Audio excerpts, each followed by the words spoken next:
So, I don't know if you know what the app Meet Me is. If you don't, it's a social media platform that's sort of like MySpace. You can create a profile with pictures, interests, a bio, and look for people near you. Primarily, it's used for dating or flirting, but occasionally you'll get people that will message you actually wanting to be friends. Around 2016 or so, I was very depressed and lonely. All of my friends were moving on with their lives, and I was balancing full-time work and full-time school, which meant I was pretty much never available. The only person I really had in my corner was my then boyfriend and now husband, but he worked 3 p.m. to 11 p.m. as well, and wouldn't be home until very late at night. That meant I didn't have anyone to spend the majority of my days with. We both agreed that I could download the app and block all the guys that didn't respect my relationship. I'd be using it to focus on trying to find people to talk to, game with, and making friends with the same hobbies nearby. Actually, it went pretty well for the most part. A lot of people respected my wishes, and I actually made quite a lot of great friends off of it. Then, one guy messaged me though. He had commented about something in my bio. I had said something along the lines of taken and owned. He wanted to know what I meant by owned, and I told him that my boyfriend and I were together and would sometimes dabble in BDSM. Primarily though, I only put it out there so people would stop flirting with me. He wanted to know some of the specifics of our bedroom things, and I told him that wasn't really any of his business. He then went on to tell me that he loved the idea of being called daddy. I ignored him because I knew he was trying to flirt, and I didn't want any part of this creepy guy's antics. I should have blocked him in that moment, but instead I just closed the app. I didn't have notifications turned on anyway, so I forgot all about him pretty much.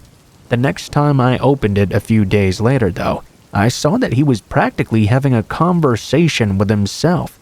He had been talking about how he loved the idea of his girl dressing up as a little kid and acting smaller, that he loved when she called him daddy, and he noticed I was bisexual. He said he wanted me to help his 11-year-old daughter understand her sexuality by making out with her while he watched. That immediately drew my attention. I didn't know if he was being truthful or not, but that was a terrifying idea, that he had a preteen daughter that he was abusing for his own sexual desires. Needless to say, I called the local non-emergency number, explained the situation, and they sent an officer to our house while he looked through the messages with me. The man enlisted his location as about 30 minutes away from my city. The officer wanted me to continue talking to him until we could pin down his exact location. The officer even helped me type certain things to say, such as encouraging him to tell me the name of his daughter, the sort of things he wanted to do to her, what he'd already done, and how he really wanted me to help. It eventually led to him wanting to meet me that very same night. He gave me his address but not his apartment number.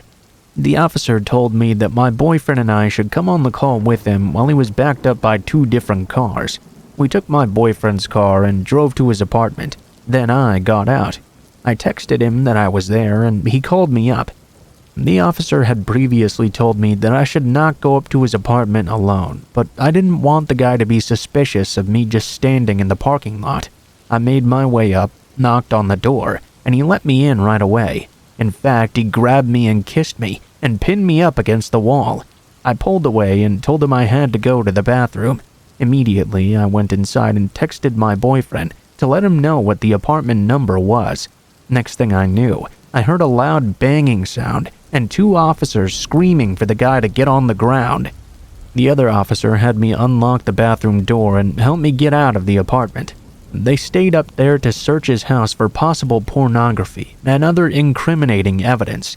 In the car, I had to write a statement as well. I was truthful about the whole thing, and unfortunately, because I'd willingly walked into the apartment at first, they couldn't tie him to any kidnapping charges for pulling me in. They did tell me, though, that he thankfully did not have a daughter in the house. And there was not any evidence of any children having lived in it that they could find. They were able to secure his computer, though, his flash drives and his work laptop, as well as his cell phone to look through. They couldn't tell me the specifics of what they found, but based off the looks the officers were giving me, it was not good news. On the way back, I was silent and shaking. I was upset with myself for getting myself in that situation in the first place, embarrassed by how it had turned out, but most importantly, scared at what they had found, worried about my boyfriend and how he was feeling, disgusted by how the man had kissed me, exhausted by the entire ordeal. The officer continually apologized to me for getting me into the situation in the first place and allowing me to walk into the apartment, but I kept reassuring him that I was the one that had decided to do so in the first place. He refused to hear it though, and told me he would keep tabs on me just in case. I didn't hear anything for a few years. Around that time, we asked my boyfriend's father, who was a deputy sheriff, if he knew the officer and any of the details involved. My boyfriend's father informed us that they had found mountains of pornographic images of minors on his laptop and occult paraphernalia in his home as well. He didn't tell us much else of import. Any charges, his current whereabouts, or even what had happened to the man in the end. Honestly, I kinda didn't want to know. I'm happy that I got that gut feeling that told me something wasn't right though. I wish I hadn't been dragged into it myself, and I wish I hadn't walked into the apartment when I did. I still get chills when we drive into that specific city, and sometimes I have nightmares about him grabbing me and forcing himself on me. At least thankfully he didn't actually have a child, so our initial concern about his daughter was somewhat unwarranted.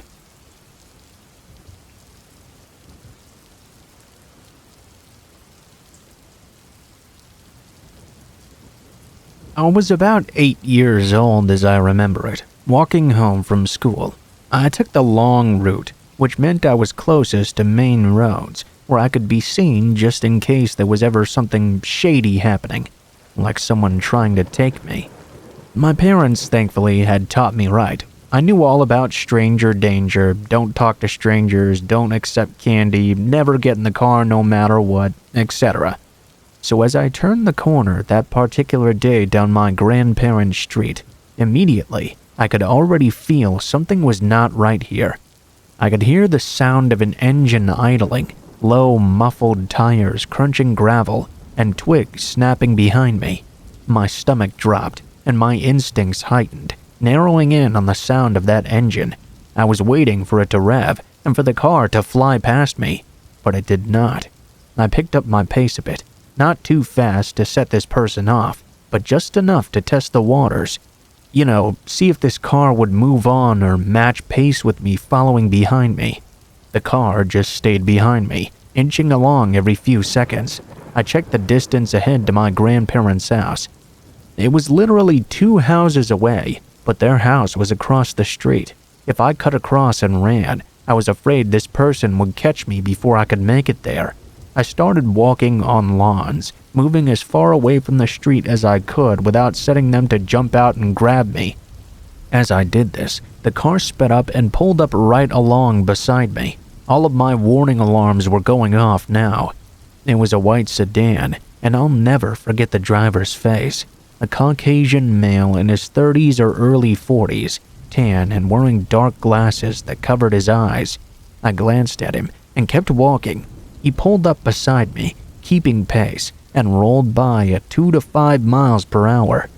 Then he stopped the car, engine idling once more. Miss, excuse me." He asked me if I knew how to get to some location I don't even think really existed. I stood tall as I walked on.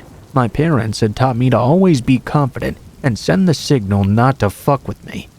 Not stopping on my walk at all, I called out, "No, sorry, don't know that place." I was hoping someone would hear me. I moved further up on the lawn and quickened my pace. The man stopped the car and started to open his door. I started running, and he sped off after.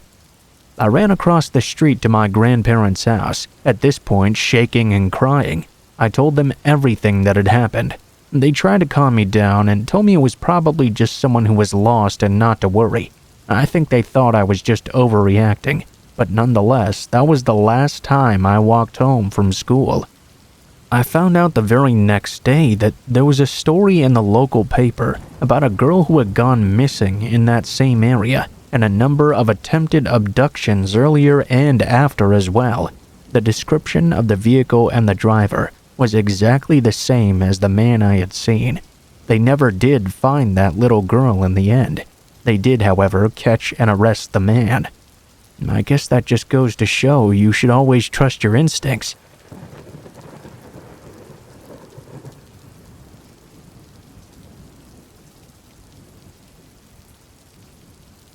Okay, so let me just start out by saying this. I'm a tall, lanky, goofy, friendly-looking white guy with long hair living in a somewhat downtrodden area, Greenmount of Baltimore.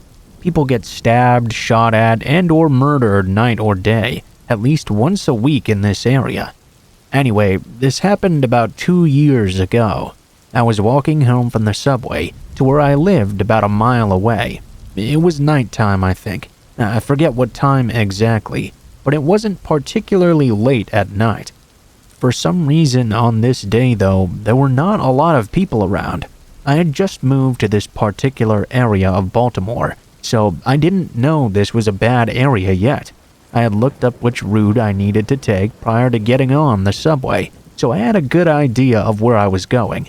I knew from some previous experience and stories I'd heard that it was not a good idea to 1. Have your phone out, or 2. Look like you're unfamiliar with the area anywhere in this delightful little city. Basically, it was only a couple of turns I had to go down. The main part of the journey was the first street, which, lucky for me, was a main street, with lots of streetlights and traffic as well. In that area, I pretty much felt at ease. After about 3/4 of a mile, though, I found the turn I needed to take. Great, I thought to myself. Only about 15 more minutes and I'll be home safe. I made the turn and began to walk down, but after a block, I noticed it had gotten very dark. As I looked around me, I noticed this was because all the streetlights had been for the most part broken. Then the second red flag popped up. The row homes, it seemed, were almost all abandoned. There was trash everywhere. It was just heaped up all over the place. And there were rats scurrying in and out of the abandoned buildings. I got a chill up my spine immediately. I had been around these types of areas before, but there was something about this particular place that was scary. Then, up ahead about 3 blocks, I saw a liquor store with a neon-lighted sign and a bunch of teenagers and older guys standing right under it. Right next to this store was a corner store. So I'm walking down this street when all of a sudden this scruffy older guy appears out of the shadows and just starts staring at me. As I pass him by, I notice he's still staring, and I can make him out pretty clearly now. He was definitely homeless, or at least didn't care at all about personal hygiene. He was definitely a crackhead as well.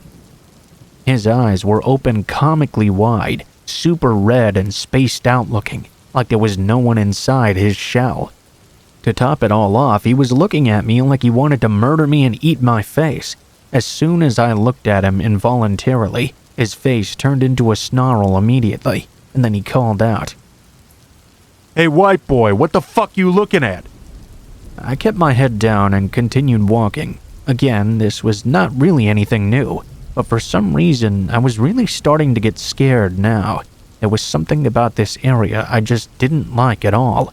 I kept on walking, but after a few more steps I heard that guy once more.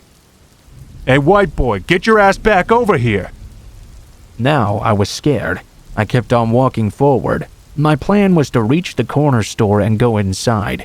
I was sure this guy was going to follow me and plan on robbing me the entire way.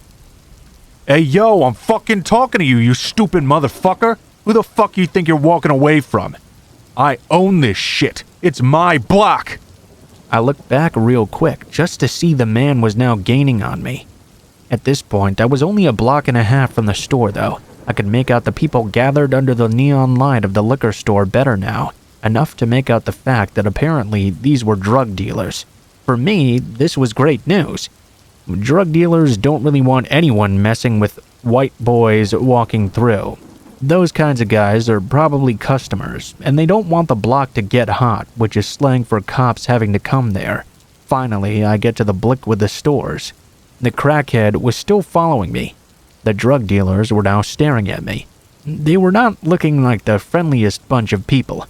At this point, I was truly terrified, not sure who I was really scared more of, the guy behind me who seemingly wanted to kill me, or the guys in front of me who also seemingly looked like they wanted to kill me.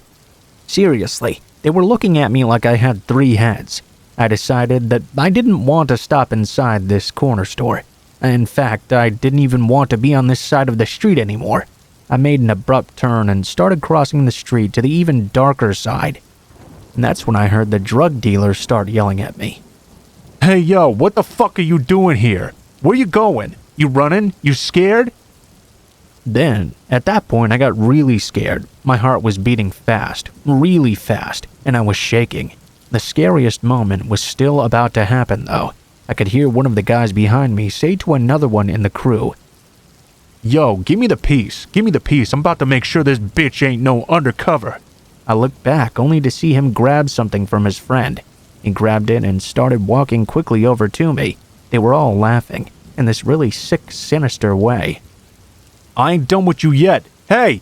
When I heard this, my heart literally skipped a beat. I thought I was going to die. I thought to myself, oh god, I'm going to get shot by this young gangbanger who'll murder me just to prove how tough and crazy he is.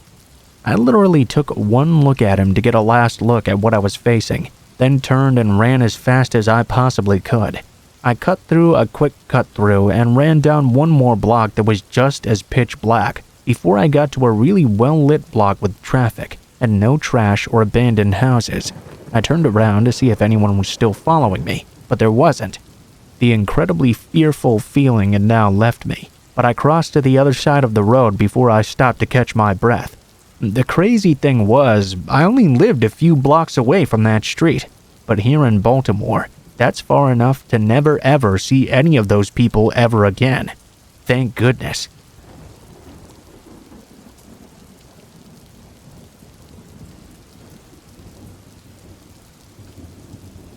I was sitting at a gas station in Olympia, Washington, waiting for my boyfriend to finish using the bathroom. It was one of those bathrooms where you had to walk inside to retrieve a key, then walk out to the bathroom on the side. While he was in there, I noticed another man walking on the sidewalk in front of my boyfriend's car, headed toward the store. For some reason, though, this man struck me as quite odd. He appeared to be in his late 20s or early 30s, had light hair and blue eyes. He was even somewhat attractive, but I felt immediately that something was not right about this guy. He headed right into the store without making eye contact with me. That was pretty normal, but still. Within seconds of noting his presence, I thought about how my boyfriend had left the car running, and anyone could just hop in the front seat and drive away. I was also aware that in order to lock all the doors, it had to be done from the driver's side lock button. I was wondering if I should just reach over and lock the doors at the side of this man. Then, though, I thought it would be noticeable that his presence had caused me to visibly reach over and lock the door on the driver's side. It might be considered offensive if I did this upon noticing him, and I was a lot more worried about that sort of thing back then. Right as the man lined up at the driver's side door, though, suddenly he lunged and jumped to open the door. It was an inhuman, almost animal-like move. The thought of how quickly he acted to grab that from just standing on the sidewalk still sent shivers down my spine. Since I had already been apprehensive, though, my reaction was immediate. I locked the door just in time to hear him grip the handle and start yanking. It was then that he and I made eye contact. I could see his eyes looked like they lacked a soul. They were just completely blank, no emotion at all. As quickly as he'd lunged at the car and tried to break in, he switched back to a completely normal stride in the direction of the store entrance. He didn't actually enter the store, though. When he got to it, he picked up his pace and walked right by the entrance and out of sight. Moments later, my boyfriend emerged from the bathroom, returned the key, and approached the driver's side door. When he found it locked, I told him what happened, and we debated on whether or not to contact the police. Since it was late and we were tired, though, we decided to just drive home.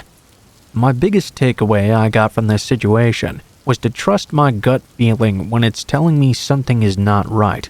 If I had doubted what this strange man's intentions were for less than a second, I could have been kidnapped, carjacked, or something even worse.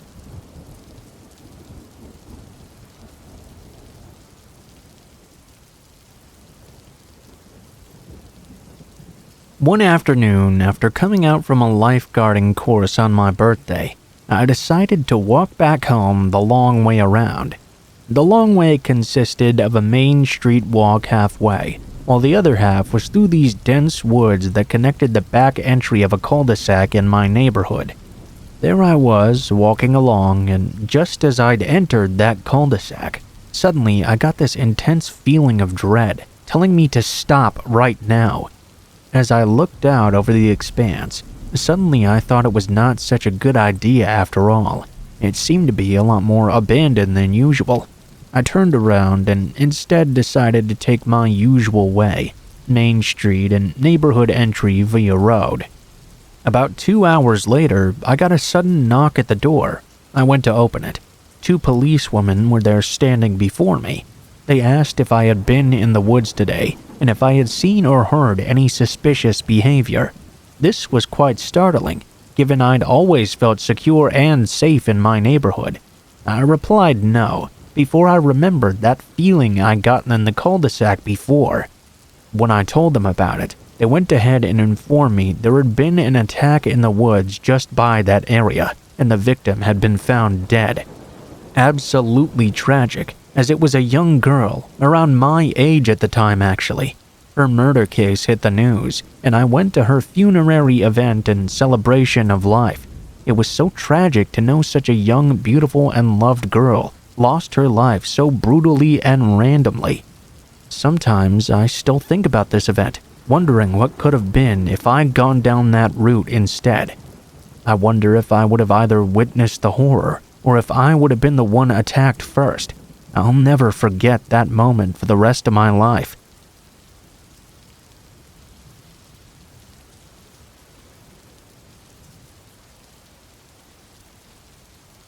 This happened to me as a teenager. I had split up with my boyfriend several months beforehand. My best friend and I used to babysit our little brothers. They were around the same age, so it was actually a perfect arrangement. Our parents worked second shift or attended college at night. This meant we were always alone at night. This was in the early 70s as well, so nobody really locked their doors around there. Sometimes we were over at her house, 2 houses down from mine, and sometimes we stayed at mine instead. This particular night we had started off at her house, then decided to go back to mine around 9 o'clock. As soon as we walked in my front door, I saw it immediately. My older sister was living in Hawaii. I had gotten a letter from her that day, but I hadn't opened it yet. When I'd originally left the house, it was laying unopened on the coffee table. My friend walked inside the door first and immediately started up the stairs to my bedroom. At that exact moment, I saw the letter had been opened and read. I screamed at her to stop and come back downstairs, but it was already too late. When I got to the top of the stairs, she was coming out of my room. Her face looked like all blood had been drained from it. She closed my door tight behind her. I tried to non-verbally ask if there was someone waiting in my room. She said no, but I could see she was lying, and very scared as well. She had never met this particular boyfriend of mine. I pushed her out of the way to get into my room. As soon as I tried to open the door, I hit something behind it. I was scared to death at this point, and she was in shock standing there. Our brothers were both around 5 years old. Luckily, they were downstairs distracted and watching TV. I shoved the bedroom door open as hard as I could. It opened just enough for me to look inside the room. The room was pitch black, no lights on at all. I reached my hand through and switched it on. There stood the boyfriend I had stopped seeing months before. When my friend had walked into the room, he grabbed her and put his hand over her mouth. He told her who he was and not to scream or else. He wanted to surprise me. When she'd come out of the room, she was in shock. She was actually so afraid she couldn't speak. She was afraid of him grabbing her. She was afraid he was going to hurt me. She was trying to keep me from going into the room without having to say anything out loud. Needless to say, after I recovered from the initial shock, my fear turned into rage. I was not even listening to what he was saying. I tried to stay calm so our brothers wouldn't get scared. I told him I would walk him outside. When we got out of the house, I immediately attacked him, slapping and punching him anywhere I could. I told him if he ever came to my house again and threatened my friends or anyone else, I would have him arrested for breaking in. My poor friend was still trembling. When she could finally speak, she said she thought we should start locking the door from now on. I told her I could have him arrested for what he did. It wouldn't have bothered me at all. She didn't want to, however. We did start locking all the doors and windows, though.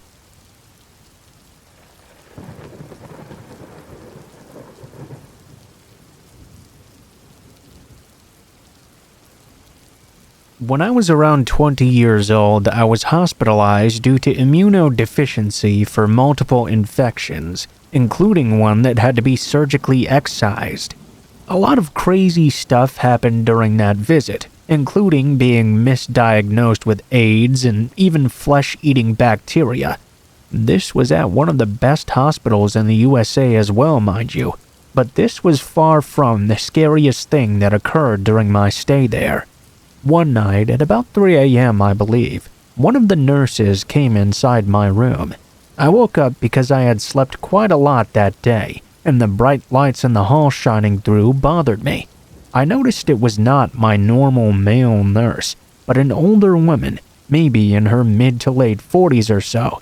I had never seen this woman before, and she looked very severe as well. She didn't really acknowledge me at all when I greeted her and asked her questions. She just finally said, "Time for your medication," or something like that. I tried to be respectful of the fact that apparently she just didn't really want to talk. I faced forward again because it hurt to move at that time. At that moment, though, I noticed she had a much larger volume syringe than usual. My morphine dose was always given to me in a 10 to 20 cc syringe, but this thing was huge. Must have been like 100 to 500 cc's or something. The accuracy couldn't be that good. I turned my head again and asked, trying to sound friendly and interested, what my dosage was for the day and if she was sure she was treating the right patient. She ignored me instead, and I continued to insist. "I think maybe normally my dosage is a lot lower. Would you mind double-checking maybe?" She leaned in and whispered to me, "Go to sleep. This will all be over soon." She injected the medication and left. I was kind of out of it at this point. I was so used to all of this stuff going on around me. I figured I must have been the one mistaken instead. I started trying to go back to sleep, but even before the medication hit me, I felt immediately like something was wrong. I thought about kinking the IV line, which would cause the alarm to go off and force the issue, but I told myself to calm down and try to go back to sleep. These nurses do this for a living after all. It was probably just the change of nurse that was bothering me. After some time, I can't really remember how much, I started to feel more genuinely, undeniably unwell. First of all, everything felt quite hot. Or rather, hot on the outside, like I was radiating heat from the surface of my skin everywhere, but was cold on the inside. Around then, I started to notice that everything had turned a shade of bright red and was pulsating as well. I imagine that was in sync with my heartbeat. I was staring there at the ceiling, in the dim, and everything I could see was through this red pulsing filter. I could feel goosebumps rising on every inch of my body. Then I couldn't feel anything at all. I started to lose all sensation in my skin. I could still feel pressure upon it, but I couldn't feel anything else, except intricate ripples across my body, as though I was naked and the window was wide open. Eventually, even these faded away. It's a good example of the mental confusion that set in. For example, after a while, I couldn't even tell if my eyes were open or closed anymore, if I was actually seeing or just thinking I was seeing something with my eyes closed. When all the sensation finally left me, I felt like I was floating 5 feet off the surface of the bed. I realized, as I was testing my ability to sense things, that I was having a hard time moving now. Moving my hand or arm was taking quite a concentrated effort.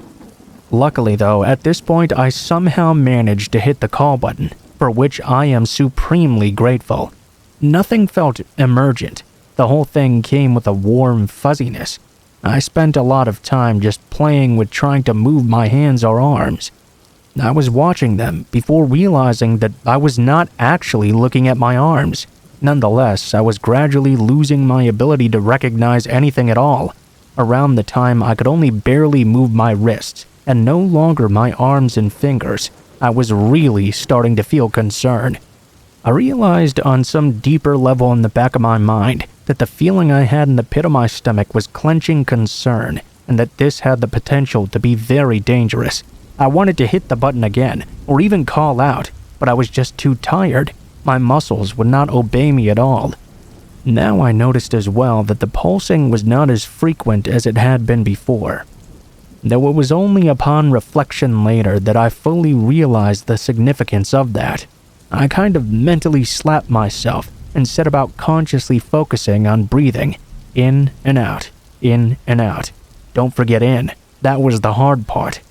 It felt like the nurses never responded for what I would have guessed must have been 22 to 35 minutes at least. All of a sudden, as if in slow motion though, a lot of things happened all at once. There had been this growing tension in my body. If I could have flexed every muscle in my body at that moment, I would have been. I was clearly fighting something very hard. Then my nurse came in, my male nurse, who I had thought must have been out for the night. The moment I heard the door open coincided with a sudden release of all that heavy mass that had settled over me, like a soft blanket that wouldn't let me move. I suddenly sat straight up and projectile vomited into the bathroom, right next to the nurse who was just walking in. After that, I could move again, and even speak for a few minutes. My nurse seemed relieved, to say the least. He cleaned it up and sat next to me and talked for a while. He said another nurse had been trying to help him, mixed up my dosage or something, but he didn't seem to want to give very much detail. It wasn't until years later that I thought I was in the terminal ward. I had been out of it for days, clearly in visible pain for some of it. I was also the youngest person there by 40 years or so. I wonder if it was really just a mistake, or if that woman was one of those angels of death. Either way, I refused morphine for the rest of my time there, and have not accepted it ever since. I wouldn't accept any of the other painkillers either.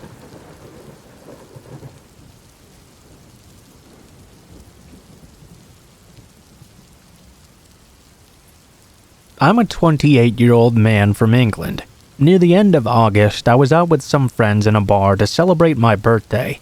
It was near the end of the night, and we decided it was time to go home, having been out for about 8 hours going on this point.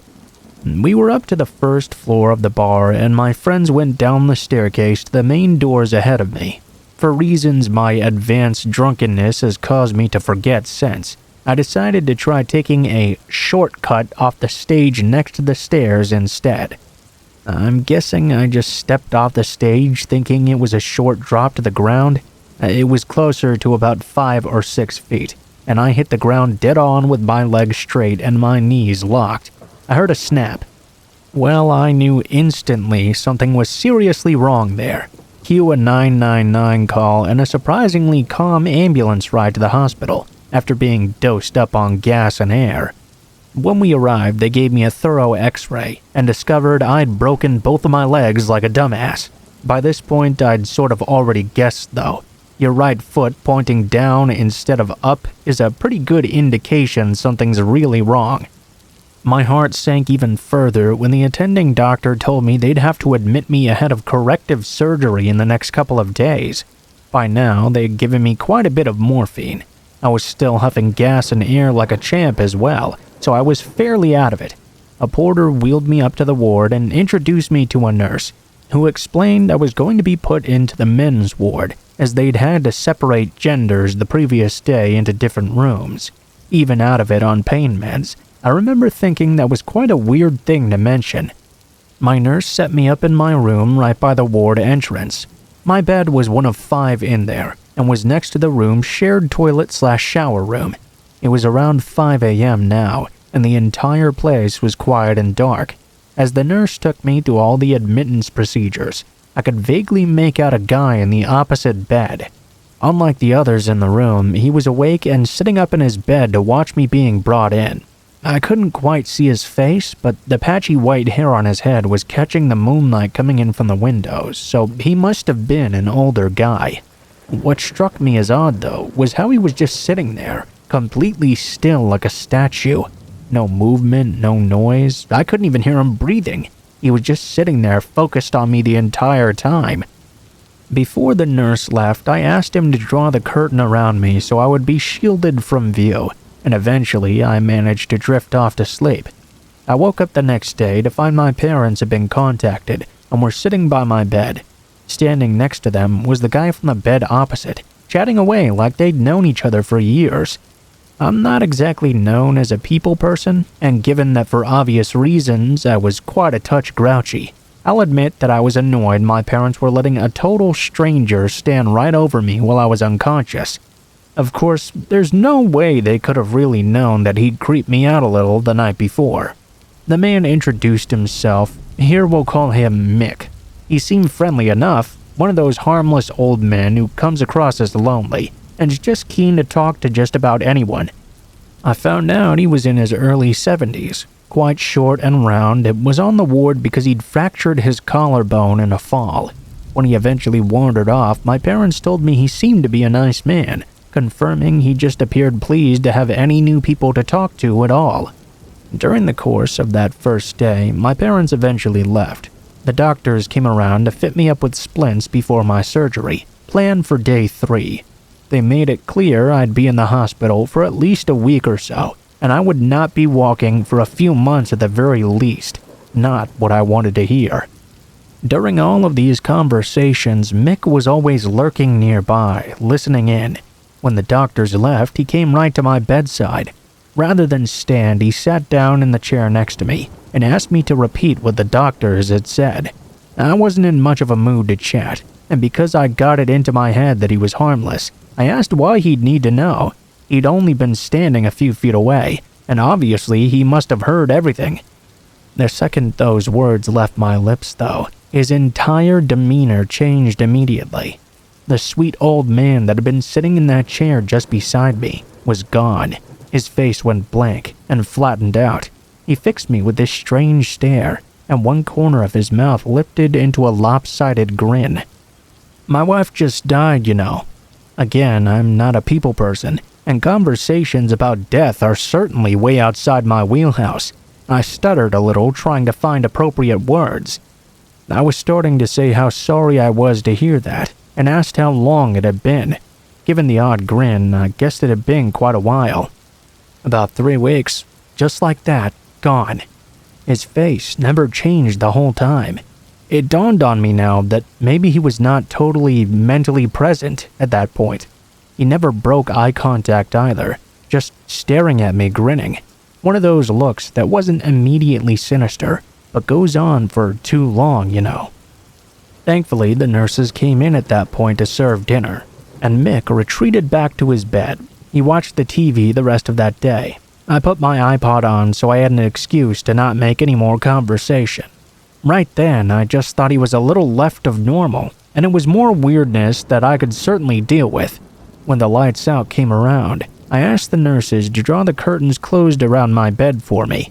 Although I was still in quite a bit of pain, I drifted off early. During the night, though, I was suddenly woken up in what had to have been the early hours of the morning. One of those gradual awakenings where you know something's not quite right, but you're not present enough to work out what yet. The ward was almost totally dark and silent again, especially around my bed with the curtains drawn. I assumed the weird feeling was down to, being in the hospital with 2 graphically shattered legs, and turned my head to the left onto the pillow. Then I nearly rolled off the opposite side in complete shock. Standing inside of the drawn curtains, right next to my bed, was Mick, just standing there watching me sleep. Like you do when you've had a shock, I said something stupid. "Hey, this isn't where you sleep." Nothing. That same blank stare, barely a ruler length from my face. I thought he might just be sleepwalking, but he didn't have that glazed over look in his eyes to go with it. He seemed perfectly alert, just happy to stand there observing me. "Mick, how long have you been standing there?" That's when I got a special kind of chill, the kind you get when something really freaks you out. Rather than reply, he smiled so wide. I saw both rows of his teeth. He shuffled back around the curtain to his own bed. I couldn't sleep for the rest of the night. Because he'd never left the room, and I certainly wasn't going to be going anywhere on my own, I couldn't really mention it to the nurses. I did text a few friends who were visiting the next day, and told them to watch out for him when they came through. He stayed away during their entire visit, though, and acted like a normal old innocent man. As the day went on, I decided I must have made more of it than I should have. Perhaps I was just on edge because of what I had going on, and being in unfamiliar surroundings. That day, I went in for my surgery. I came to about 6 hours later to find myself hooked up to a morphine pump. As a result, I was completely out of my tree high the entire evening, and was in such a good opiate-fueled mood I totally forgot about Mick. Big mistake. It got to the early hours again. I was playing a game on my phone, oblivious. The nurses were checking in every hour or so. They disturbed the curtains around my bed a lot as they'd come and go. The last nurse had left a gap about 6 inches wide where the curtains met, typically right in the part opposite Mick's bed. Mick was normally a very, very loud snorer, so I was reassured by the noises coming from him that he must be asleep at this point. I've got to assume because of the morphine that I stopped paying attention. Suddenly, I realized I was acutely aware that I couldn't hear the snoring any longer. I also couldn't remember how long it had been since I last heard it. Nervously, I looked at the gap between the curtains, but I couldn't make anything out.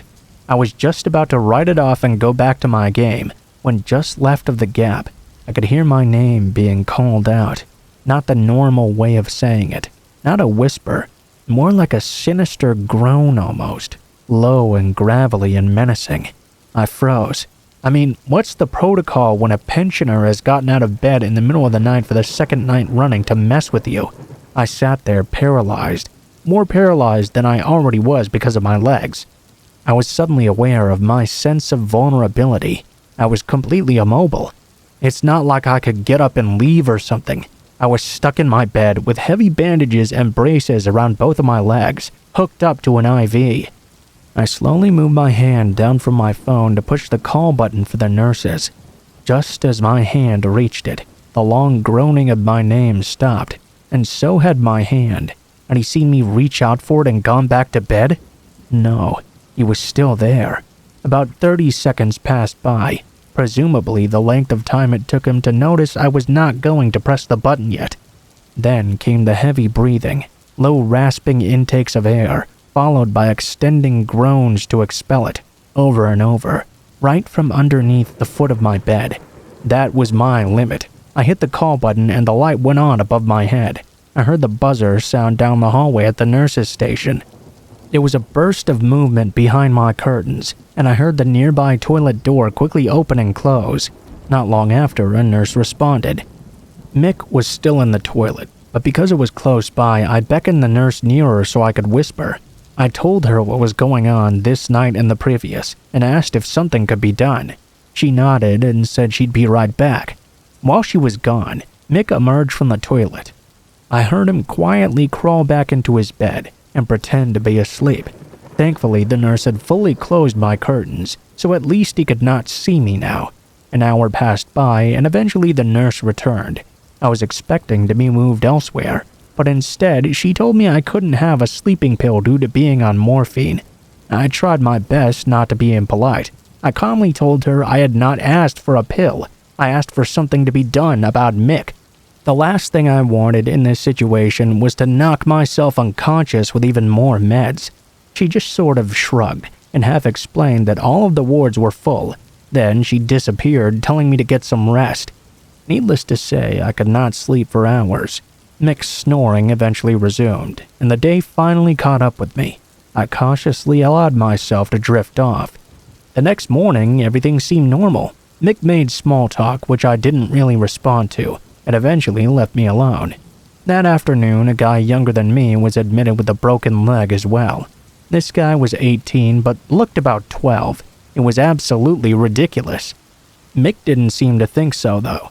Suddenly, this guy was the focus of all his attention. I felt sorry for the fresh meat, but grateful I might be able to relax now. That night, I slept pretty well, until about 3 a.m. I was suddenly awoken to the weird sensation on my left foot, the toes of which were poking out of the top of my bandages. My eyes adjusted to the darkness, and I saw Mick standing there inside of my drawn curtains, playing with my toes, running his fingers along them, brushing them, pinching them, moving them around, like he'd wanted me to wake up and see what he was doing. He was not looking at my feet, though. He was staring me dead in the eyes, unblinking. I'd like to say I lost my shit with him, called the nurses in, and had him moved elsewhere immediately. But the mind's a weird thing, so that's not what I did. I just sat there open-mouthed and watched him as he kept rubbing his hands along my feet. I think it was disbelief that kept me quiet, mixed with fear of what he would do. He might have had more than 40 years on me, but I was completely trapped and totally at his mercy. Needless to say, I didn't want to do anything to piss him off. Eventually, he seemed to get tired of messing with me and disappeared behind the curtains once more. For obvious reasons, I sat awake for the rest of the night, watching and waiting for him to show his face again. Every now and then, I could hear my name being groaned out. By morning, it was a mixture of furious and terrified. I'm not the kind of person who assumes the role of victim very often, so I hated how easily this old man had reduced me to a paranoid wreck. Every time he got up to stretch his legs or get some water, my entire body would go rigid, expecting him to appear at my bedside once more. Instead, he went back to devoting all of this creepy attention to the new guy again. That afternoon, Mick was called away for a scan, so I finally had some time to speak to the 3 other guys in the room about what had happened. None of them had any idea about Mick's nightly visits. One of the guys had been there a lot longer than I had, though. He had been around when the wards were divided by gender. I asked him about what had happened. To cause this. He responded that he wasn't totally sure. He just knew that something had happened during the night, and the very next morning everyone had been in separate wards. For obvious reasons, I had a pretty good idea of what that something might have been. When Mick got back, he glumly announced he had been cleared to go home, and had an ambulance booked to take him there in an hour or 2. He started making his way around the ward, saying goodbye to everyone, and he left me till the very last. He placed his hand on my foot. "You look after those legs in the future. They're fragile things, you know." I half smiled and told him I hoped he felt better soon. I was assuming the interaction was the last one I'd have. I'd finally seen the last of this man. I picked up a magazine and started reading. No sooner than I had done that, though, I looked up. I was about to yell out until I saw what Mick was doing. His hand was clamped around my foot, squeezing it so hard his knuckles had gone white. Thankfully, this was not the area where the break was, or that might have seriously damaged me. After that, his stare was back, completely vacant. Before I could respond, his mouth opened, and out came the same raspy voice I'd heard saying my name in the night. "They're very, very fragile." He let go of my foot and turned around, then shuffled back to his bed to pack. A couple of hours after that, he was finally gone. I did fill the nurses in before I was discharged, but none of them seemed to care all that much. They dismissed what I'd experienced as either partly drug-induced or just misinterpreted behavior.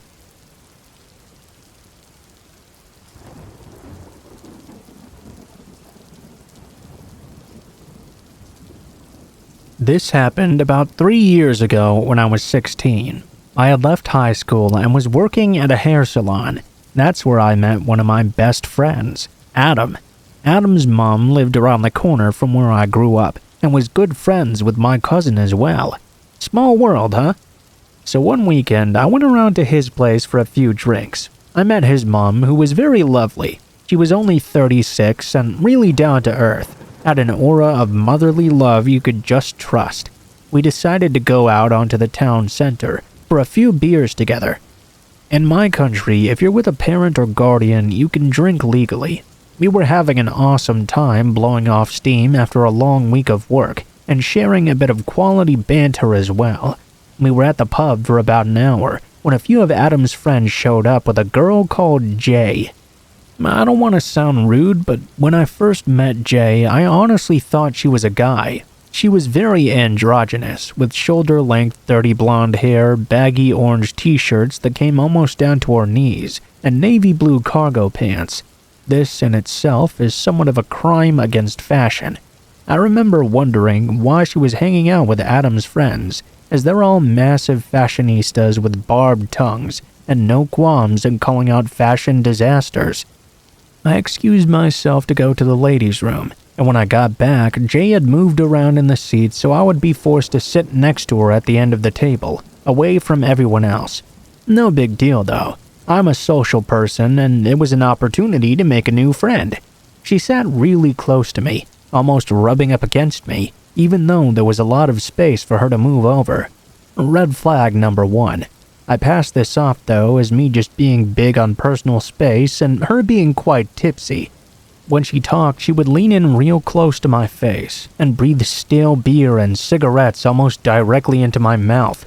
I asked her to move over a few times, but after a few minutes she would just scooch right on back over.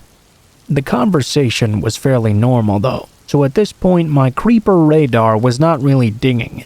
She mentioned she was from South Africa and moved here a few years ago with her mother. She told me she was a lesbian and asked if I was too. I told her I was bisexual but seeing a man. This is when she went off on a big tirade against bisexuals. If you're bisexual, you'll know exactly what I'm talking about. Either you're actually a lesbian and too scared to come out, or you're actually straight just experimenting and trying to have the best of both worlds. After a few more beers, Adam and his mother and I decided to head home for a smoke and a movie. I had basically been alienated from the table for the last hour or so anyway, and had missed out on talking to everyone else.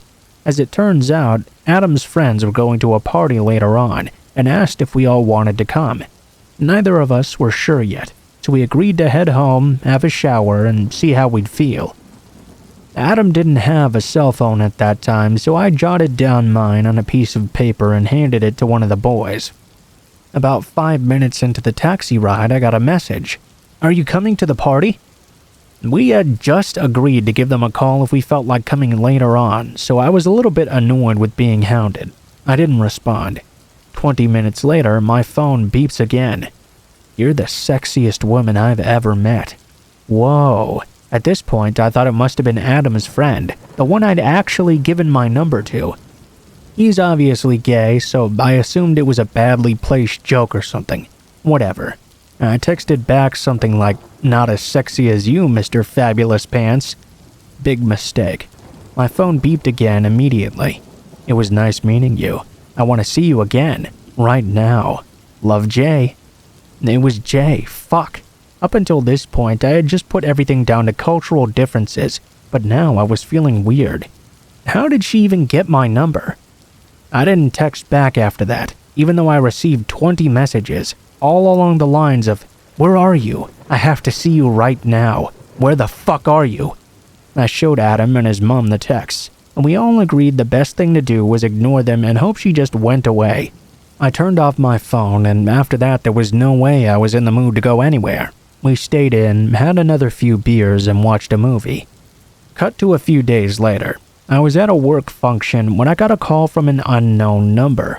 I answered it thinking it must be a client. A lot of my boss's clients worked really late, so often they have to call to book in the after hours. As her assistant, it's my job to scan all the calls. They're all rich and can spend $500 on just hair color in one sitting, so it's in the business's best interest to take every call. The woman on the other end, though, asked if she could have a date. I'd almost forgotten about Jay, and nothing the person on the phone said seemed to be out of ordinary. Just asking if she could have a date to be serviced. "Well, of course you can, ma'am. That's what we do. What's your name and number?" "It's Jay. I need to see you now. I love you. I need you. I hung up the phone immediately and ran to the bathroom. I was having a mini panic attack right in the middle of a very important work function. Mascara streaming down my face was not a good look. For the salon or for my career, I collected myself, turned my phone off, and was determined to power through the evening though. The crazy bitch was not going to stop me at being good at my job. Cut to the end of the evening. I was still a little bit shaken up, but I'd mostly forgotten about the incident. I asked a coworker to drop me off at the train station, so I didn't have to walk alone in the dark. I'm not stupid. She dropped me off one street over. As I went to cross the road, guess who just emerged out of the bushes? That's right, motherfucking Jay. That's not even an exaggeration. She was just sitting there in the bushes, waiting for me to come to the train station. I froze for half a second before I started power walking toward the train. I ran across the road, almost getting my dumbass hit, but I was too scared to look both ways. All the while, I was highly aware of the shrieking coming from behind me. I love you. I won't let you go. You need to know you love me. I will make you. I was at my wit's end. I had no idea what to do. I certainly wasn't going to let her follow me onto the train. There was no way I was going to be in a confined space with this she-devil, and there was absolutely no way I was going to let her follow me home as well. I sprinted to the ticket booth and started screaming that I was being followed, sobbing to call the police. I made a complete spectacle of myself. People were looking and the ticket officer was trying to calm me down. The poor man pulled me into his office, made me a cup of tea, and helped me wait for the police with him. They showed up after about 10 minutes, and I told them everything. There had been 50 more notifications since I had turned off my phone at the function. I couldn't even bring myself to read them. The police officer told me that was probably a good idea. Since she hadn't physically hurt me, the police told me there was not a lot they could do but file a restraining order. I didn't know her last name though, her address, or even what she did. I couldn't even really be sure Jay was her actual name. The number she had messaged me on was prepaid as well, so there was no more information on her from that avenue either. Dead end. The police drove me home and told me to give them a call if anything else happened. Needless to say, I could not sleep at all that night. I changed my phone number and asked for a few days off from work as well. Thankfully, my boss was really understanding. I spent 2 days locked in my room with a giant tub of ice cream, trying to understand and process what had just happened. Skip to a week later, and I get a call from the police to come down to the station. They had arrested a woman who had claimed I was her girlfriend and that I would bail her out of the cells. She had given my old cell phone number for them to call. It was Jay. Someone had called in about a suspicious-looking man. How funny. Hanging around the train station, accosting and threatening other patrons, and defecating on the platform as well. She had a knife, some meth, and even letters written in blood in her bag. I was told she was on parole for beating her ex-girlfriend nearly to death and was heading back to jail now. I've since moved away from that town and changed my name. I changed professions as well, but I'm still terrified that one day when she gets out, she'll find me again, and I'll end up like her ex-girlfriend, beaten near to death.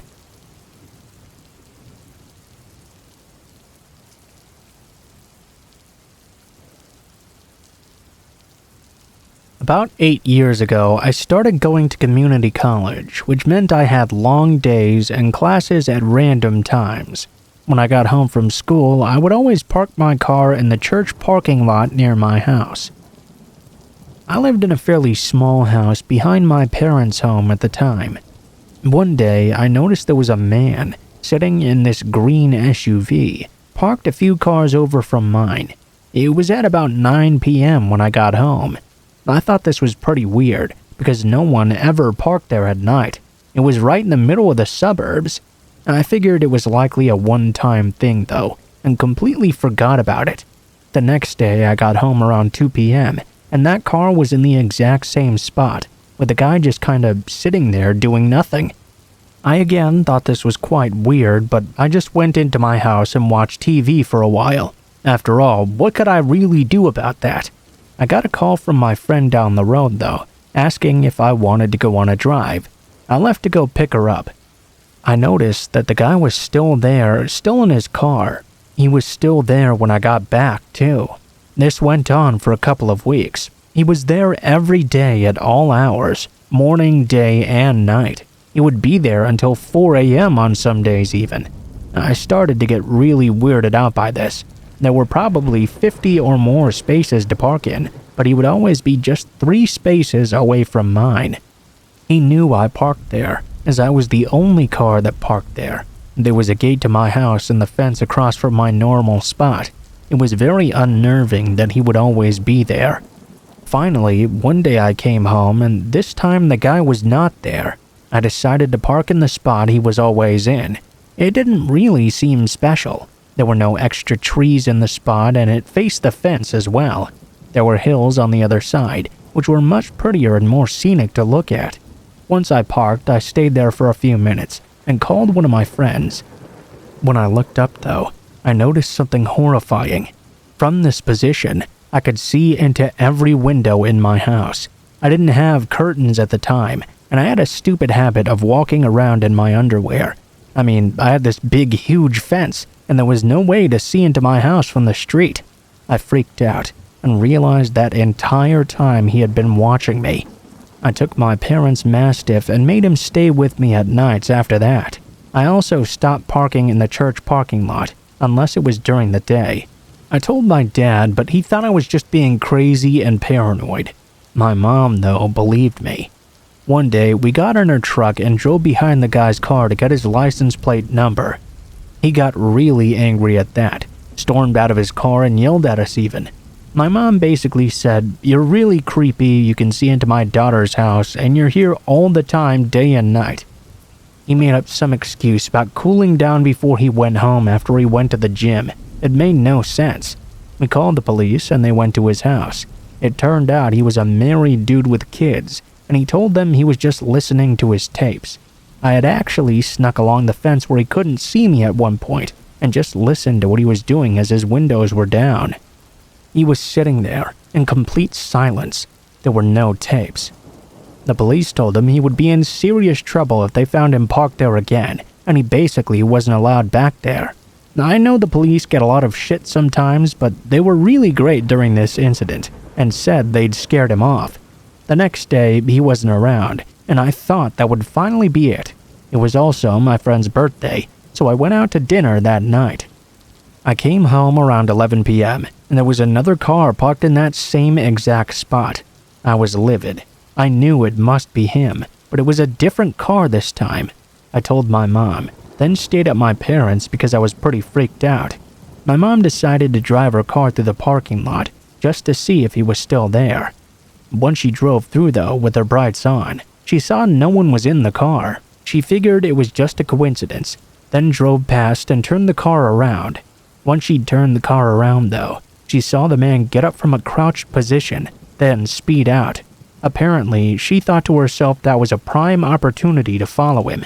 He was going 70 miles per hour down a residential road and went through a few streets to try and lose my mom. Finally, he went to the main road and there was a red light. My mom pulled up next to him, and he pulled his sweatshirt over his face and covered himself with his arms so he couldn't see her. He must have thought it was my dad, who's huge and very intimidating looking. Once it turned green, he sped off, and about 10 minutes after, finally lost my mom. She immediately called the police, and they told her it was very suspicious. Probably, though, she should leave the chases up to the police next time. After that, and her following him, the man never came back, and I got curtains installed as well. To this day, I don't really know what his full intentions were. I had a huge-ass 170-pound Mastiff who was friendly to most people but very protective of me. I also had a brother who was huge and a huge dad too, but the only one who really intimidated him was my mom in the end.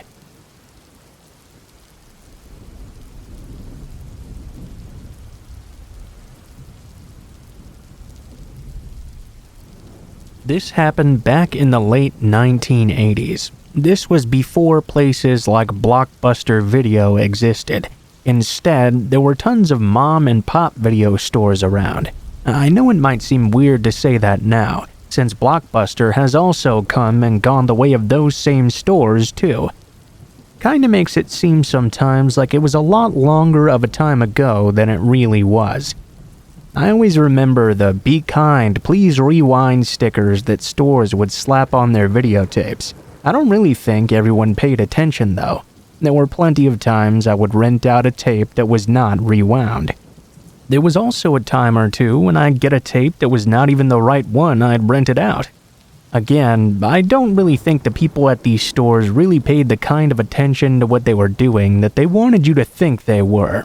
This one weekend when I was in high school, a buddy of mine and I decided to rent out some movies. It was Friday night, and that was the usual night we would all group up together and have a scary movie marathon, so we rented out a few and spent the evening watching them. When it came to the last movie, I noticed there was something really strange about this particular tape. It didn't have any sort of label on it. What we had rented was supposed to be an anthology horror movie called Dead Time Stories. It was a movie I had seen myself multiple times, but my friends had never seen it. I put the tape in to play, and immediately I could tell it was not Dead Time Stories. Whatever this was, it was obviously something that had been taped on a camcorder. It started out showing a living room couch. It was a good assumption that the camcorder was sitting on a coffee table right in front of it. I told my friend I had no idea what this was. This was definitely not the movie I had ordered. Still though, in the moment, that didn't really matter. Now we were both curious as to what we had actually gotten on this tape. For quite a few moments, nothing in particular happened. Then, there was some guy walking up behind the couch. By the way the camera was sitting, you couldn't see the upper third of his body at first though. It wasn't until he walked around the couch and then finally sat down that we could see his head. Well, we could sort of see. He was wearing some strange greenish-colored monster mask. It was of that particular color that back then you could tell this was a glow-in-the-dark piece. He reached over and turned off the lamp that was on his end table, and the room went dark. You could still sort of see his body a little, but the mask was completely visible. It was glowing quite brightly in the dark. Then, the guy began telling a story. He was telling a story of how he'd always had these problems and weird thoughts while he was growing up. His weird thoughts were just about liking scary things at first, and things happening in the dark. Then, he started to really enjoy killing insects and torturing spiders whenever he saw them. The man on the tape began to tell us how, as he grew older, he became more interested in maybe tormenting some bigger things. He started to go into a little bit of detail that I don't care to explain too deeply. It was all stuff about animals, and I don't really like writing about hurting animals. The man explained all of his crimes in great detail, though. And then he said he had an admission to make to everyone. He wanted to get it off his chest, but also didn't want to get arrested for it, and that's why he was wearing this glow-in-the-dark mask. The man began to explain that he really wanted to kill someone. He had thought long and hard about this, and had begun going out on his college campus every night really late at night, trying to pin down a particular person to kill. He said he'd waited and waited, patient enough to find the right person. Now we were both really creeped out by this little film. Honestly, I have to admit that we didn't believe it at first. I mean, it was doubtful someone would actually confess to something like this on a videotape and then leave it at the store. We both assumed it must be a hoax. He talked about this girl he'd seen on campus and started following around, told us how he'd gotten to know her. After taking her out a few times, invited her over to his place. He told us they had hit it off pretty good, but little did she know she was his first intended victim. So, we waited for the guy to tell us more of the story. Instead, he paused for a moment while looking at the camera. Then he whispered, "And that night was tonight." The guy got up and didn't turn any lights on. We could hear the noises of a ripping sound, and then a few thumping sounds followed by a horrid, blood-curdling scream. Then the video ended and went straight to static. There was nothing further on the tape, it seemed. I was very unnerved in the moment. My friend, on the other hand, just thought this was a cheap hoax, meant to try and scare someone. I wanted to call the police, but he managed to talk me out of it. He explained no one would possibly do something that stupid. The only thing the video store would have to do is check out the people who rented Dead Time stories, and then they'd be able to find the person if it had been a real kidnapping. That made sense to me. I just decided right then and there it had to be fake. I didn't want to really have to give it any more thought, but that doesn't mean I haven't thought about it every now and then over the years since past.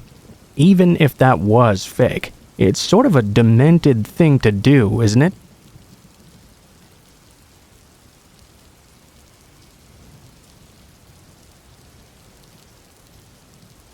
My family grew up in the rural area around where we lived. My parents weren't rich or anything, but we did have a fairly decent life. This was in the 70s or so things were a lot different than they are nowadays. It was a lot more common back then to see someone driving down a country road with an open beer between their legs. Although I don't live out in the country now, nor have I in quite a long time, I at least like to think that things like that don't happen nearly as often anymore. I learned to drive myself when I was about 12 years old. This was not unusual for me or my family. And it wasn't too strange either for one of us to take the car out and go somewhere. I had a lot of friends my age who chewed tobacco as well. I tried it a few times, but I didn't really care for it. Around this time, I was good friends with a guy named Vance. We had grown up in the same general area up on the ridge. Our houses weren't really that close together, but we rode the same school bus to school. We were friends all the way from kindergarten until sometime in high school. The reason the two of us stopped being friends in high school was due to a girl he had liked for years liking me even more. Although I wasn't really interested in her and would never have dated someone my friend had his eye on, this made him really angry. After a while, he just kind of stopped talking to me. A while further after that, he became very antagonistic to me as well, which was pretty horrible because no one wants to lose a friend in a situation like that. It's not like I made the girl like me or something. When I was 17 years old, I was home by myself on a weekend night. I decided to take one of the old cars and see a different buddy of mine who lived a bit further up the ridge than I did. It was about an hour's drive to his house, since it was a dark dirt road the entire way there. You had to be real careful out on some of these roads. They were right on the sides of hills, and there was not anything like a guardrail to keep you from driving off the side and dying. When I left that friend's house to go home, it was already pretty late. I went outside and could see it was actually a little bit foggy out. It was not ideal to drive this path in that weather, but it just meant I would have to take my time and be more careful when driving. However, it was not too long after I'd begun that I noticed some lights behind me. Another vehicle was now coming my way. The road wasn't really wide enough for more than a car and a half, so this person could not pass me by. Still though, he didn't stop at all. He drove up upon me really fast. In fact, just before he slowed down, I almost thought he was going to slam into me and shove me off the cliff. He had gotten as close as possible to hitting me, then backed off just a bit. When this person was about a car's length behind me, he started to flash his high beams on. Then he sped up just enough to almost slam into me again. Just before he'd hit me though, he slowed down. Now he kept his high beams on, which made it very difficult for me to see the path ahead. I tried to pull my car over just a bit to let this guy pass me by. I was really trying to let him go, assuming that's what he wanted. This guy made no attempt to pass me though. He did the exact same thing, pulled up really close to me, then backed off again. This time he began to honk his horn angrily as well. I began to get very nervous. Every time this guy repeated this pattern, I got even more scared. I tried to speed up now, which I was very hesitant to do. I didn't like driving fast down these roads, even when there was not any fog. That didn't change anything though. When I sped up, he matched me perfectly. He kept getting close as if he was going to hit me off the side before backing off yet again. He did this over and over, while still honking his horn at me. I don't know how long this kept up, but finally we got into the bottom of the hill, so there was no risk of running off the side anymore. We were still in a highly forested area though. Thankfully, by that point, I was not far away from home. I thought I could make it there, and at least I knew my family would be home by then. If this guy followed me all the way home, my brothers would be there to help me kick the crap out of him. No sooner than that thought entered my head, however, the car did its same pattern again. This time, though, it did hit me. I reacted by slamming the brakes, which caused my car to spin and skid off the road. The only thing I remember after that was nothing. I woke up in the hospital. 3 months after the accident, my car had slammed right into a big tree. I hadn't been wearing my seatbelt in that moment. The only thing that kept me from flying through the windshield was the big steering wheel that my head and chest had bounced off of. I had some pretty bad head injuries, and I had been out for the entire time. I guess I had opened my eyes after a month, but had not been acting like myself. They told me I was aware, but it was like nobody was there. I don't really remember exactly because it was so many decades ago. I had a violent and sort of feral behavior that required me to be restrained to my bed for a while. Then, suddenly one day, the day I felt like I woke up, I just went back to normal. I never found out exactly who was driving that car that rammed me. However, some other people who knew me in high school later told me that Vance had been bragging that it was him after it happened. Vance's dad worked at the police department, so there was never an investigation to see if he had done it. That, of course, convinced me that he had. I don't live out in the country anymore, but I really hope it's harder these days for crooked people to get away with things like that now.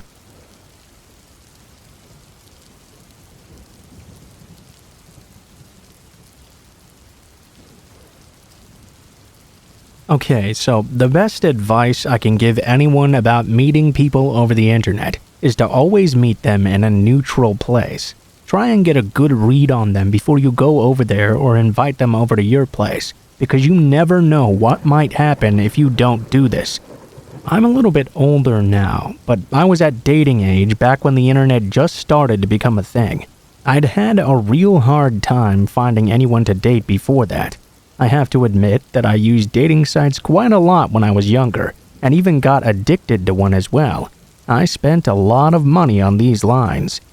This meant I did meet a lot of people in the city, but nothing really ever worked out long term. There was a saying, people who use the dating lines are just the people who strike out at bars as well. I was too young to go to bars at the time, so I'm not sure that really applied to me though. When the internet came around, things changed quite a lot. It became a lot easier and cheaper to meet people, so that was a pretty cool thing. I'm Canadian, by the way. I don't want to tell you exactly where I lived, but we had some cold and snowy winters in my area. The winter that this story takes place in was particularly cold. We had had a lot of snowstorms, and I spent a lot of time at home by myself in the cold. If you've ever been to an area like this, you'll understand what I mean. For the most part, I always met people at a neutral place, like I said, and I never ran into anyone who was abusive or anything like that because of it. One time, years later though, I made a big and scary mistake. Now, I didn't actually meet this guy at his place for the first time. We met outside my apartment and went to a movie. After that, we sat in his car for a while, and we talked while the snow was falling outside. It was a pretty nice visit, actually. I felt like we had a very pleasant connection because we'd talked for so long. A few days later, I happened to be hanging out online, and that guy, his name being Mark, asked me if I wanted to come over to his place now. We were still getting lots of snow, so I wasn't particularly keen on driving, but somehow he managed to talk me into it. When I arrived, I could see he had a really nice house. It was pretty big and looked quite old as well, but was still in good condition. I could tell he likely had a lot of money. The house was also far outside of town and down this very lonely, desolate road. Anyway, I parked in his driveway, then walked right up to his door. I knocked on it, and he answered and seemed really happy to see me. He brought me in and immediately offered me a drink. I accepted, but as you can probably tell from some previous things I've mentioned, I'm a bit cautious about these things. I followed him close behind and watched him very closely as he made the drink. I've always done this with everyone because I've always been afraid someone would slip something in. We sat down in his really nice living room to watch a movie. I don't really recall what it was. I think mostly because we were talking a lot through all of it. It was mostly him talking though. All of a sudden I started to hear these weird noises around his house. It sounded like maybe there was another person moving around in the basement or something. I asked him if he had a roommate or something and he told me no. He told me he did have a cat though, and the cat was probably meandering around in the basement. Throughout the night, he gave me a few more drinks. I went with him each time that he went to get them and made sure. He told me a few times I really didn't have to do that, but I told him I just didn't like to have breaks in the conversation. Really though, like before, I didn't like the idea of someone making my drinks when I couldn't watch them doing it. Each time we'd go back into the living room, I would hear more noises and movements coming out of his basement. At this point, it didn't really sound like it was a cat moving around down there. The sound seemed localized to one specific place, and if I didn't know any better, it sounded like maybe someone or something was struggling down there. I was quite unnerved by what I was hearing. I tried not to think about it too much, though. I mean, I did have a tendency for my imagination to often run away from me. But still, this whole thing was so weird that it really started to bother me no matter what I tried. Eventually, at first, I did manage to convince myself I was just being paranoid. I did have quite a history of it after all. Later in the night, though, something happened that I didn't expect to hear with my paranoia. I mean, it still gives me chills to even think about it to this day. These noises had continued going on for quite a while, and Mark, who seemed to be brushing them off for the most part, began to look like he was getting very annoyed.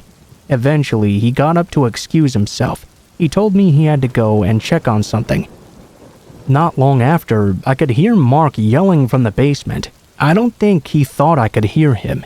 He was saying things like, "Shut the fuck up! Stop making so much damn noise!" And, "I have someone upstairs trying to enjoy a movie. Shut up, or else!" He sounded mad and maybe even a little bit crazy. However, the noises started to get louder, and at this point I could hear yelling and screaming, I thought. I was too weirded out at this point. I had my car keys in my pocket, so while he was yelling, I slipped out the front door. The whole night had been so uneasy and uncomfortable, I just couldn't sit around after what I was hearing going on in that basement. I got to my car, started it, and began backing as quickly as I could down the long driveway. About halfway down, I noticed the porch lights to the house come on. I saw Mark come out onto the front porch. Instead of trying to come and explain or yelling after me or anything, he just stood there watching as I drove backward and off the driveway. When I got to the end of it, I turned and drove away as fast as I could. I don't know what was going on in that house, and I didn't want to know either. It was just way too weird for me. Mark also didn't try to contact me at all after that. I guess he probably knew if I left while he was downstairs, I didn't want anything to do with him. I don't know what was really going on that night, but I'm sort of glad that I never had to find out.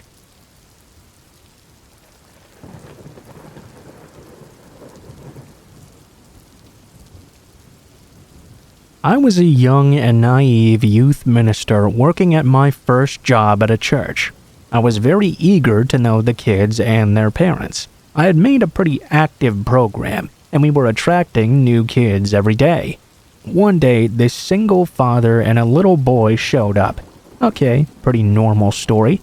The guy was a big guy, not fat, but like a very large stature. He was also a little bit creepy looking. He was missing some teeth, didn't show much, and it flagged my intuition. The boy was a troublemaker. His first day there, he was already pushing other kids down and mocking them. He was a bully that had some serious issues, it appeared. The dad had a sob story that he'd just left his wife and she was quite abusive. The little boy started to show up to youth events, and so did his dad as well. That was all fairly normal. One day, I'm sitting there in my office alone when I hear something from the copy room. I didn't think anything of it at first because we keep our door locked, and you have to have a key or be buzzed in to get inside. I assumed someone with a key must be around, perhaps another minister. After a few minutes, though, I hear a kid's voice, so I step outside into the lobby area to see just what's going on. There are the creepy dad and the boy. They were sifting through the cabinets in the office. I had no idea how they'd even gotten in, so I grabbed my cell phone and went into the lobby with them. I told them I was about to run some errands and I had to arm the office, so the two of them would have to leave. In reality, I was going to take a trip around the building to get rid of them. It's an ethics policy to not be alone with congregates in the building, as a protection not only for them but for the ministerial staff as well. I was going to do anything I had to get them to leave. As we all left, they go out one door and I go out the other. I had my phone ready in my hand in the car when the creepy dad walks over and starts knocking on my car window. I had an older car without power windows at the time, so I reached over and rolled down just a bit.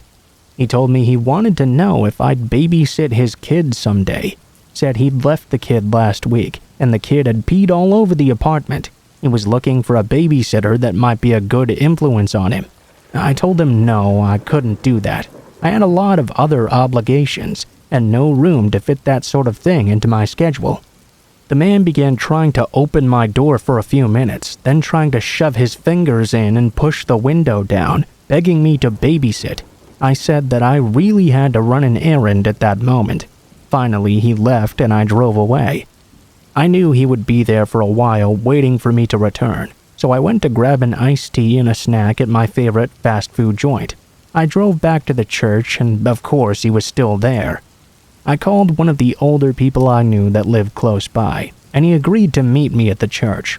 By the time he arrived, the creepy dad and kid were both gone. The next week, I heard them in the office once again. I still had no idea how they were even getting inside, or what they were looking for. This time, he came to tell me he'd DVR'd a special about Jesus and wanted to invite me over to talk about it and eat dinner. Said he would even buy me wine. I told him no. Obviously, that was not something I could do. He then invited the youth group to come over to his apartment and watch the movie together. I suggested if this was so important, we could just watch the movie at church. That was all, though. He started to get pretty angry at this point. Around this time, I started to get tons of weird text messages as well. I would get messages from numbers I didn't recognize that said things like, "You looked so pretty today," and "I like that blue shirt." This happened almost every day. Mind you, I was not at the church every day either. I started to put things together when one Sunday morning, I was using my cell phone in front of church for a children's message when it started to ring. It was that number I kept getting messages from. I had never responded to this number, so I just ignored it at first. The person kept on calling though, and I could hear laughing in the back of the church. When I later confronted him, he said it was him who had pranked me, so I knew now the texts were coming from him as well. I also knew he was somehow watching me whenever I was not at church. About a month later, the text messages started to get more and more perverse. I was getting texts from my secret admirer and graphic details about a date he had imagined in his head and was planning for us. I had mentioned the text to my male supervisor a few weeks prior. He suggested I respond that I am not interested. My professor at my seminary, on the other hand, said to completely ignore the messages, which I had been doing. Needless to say, this really pissed off the creepy dad. The messages started getting real aggressive. "If you don't reply, I'll make you regret it." A few weeks later, I was at a summer camp with kids at this point, and a fellow female minister looked at me while I was crying about this. Basically said this guy was a perv, and I needed to do anything I could to get rid of him. At this point, I had a co-minister who was a male call the guy and tell him to stop or I would press charges. The creepy dad then went and complained about me to the church board, saying I was leading him on, and I was the one sending him the perverted and graphic texts. He had imagined I was flirting with him while at church, whenever I had talked to him and his kid. In reality, that was just my job. It was at this point the senior minister actually listened to me. He read the messages I had been forwarding from the creepy dad, and was shocked to find what was going on. My supervisor didn't believe me at first, saying sexual assault was not possible to happen in church, especially from a congregant to a minister. It was at this point, whenever I did something in the service like pray or preach, that the creepy dad would walk in and stare at me from a window outside until my part was done. Then he would just leave. It was at this point that a congregation member who was friends with all of us put things together and said that he wasn't just sending me messages, but 5 other ladies in the church as well. As things turned out, he had been going around to various churches in the area and preying on single women in the congregation. He used his kid as bait to get sympathy so he could try and have sex with them. It turned into a huge fiasco because the church didn't want to ask him to leave. It was supposed to be open to everyone after all. Still, we had a predator in the congregation, and that made many people feel uncomfortable. He ended up having to move because of his job, but I'm still creeped out by him to this very day.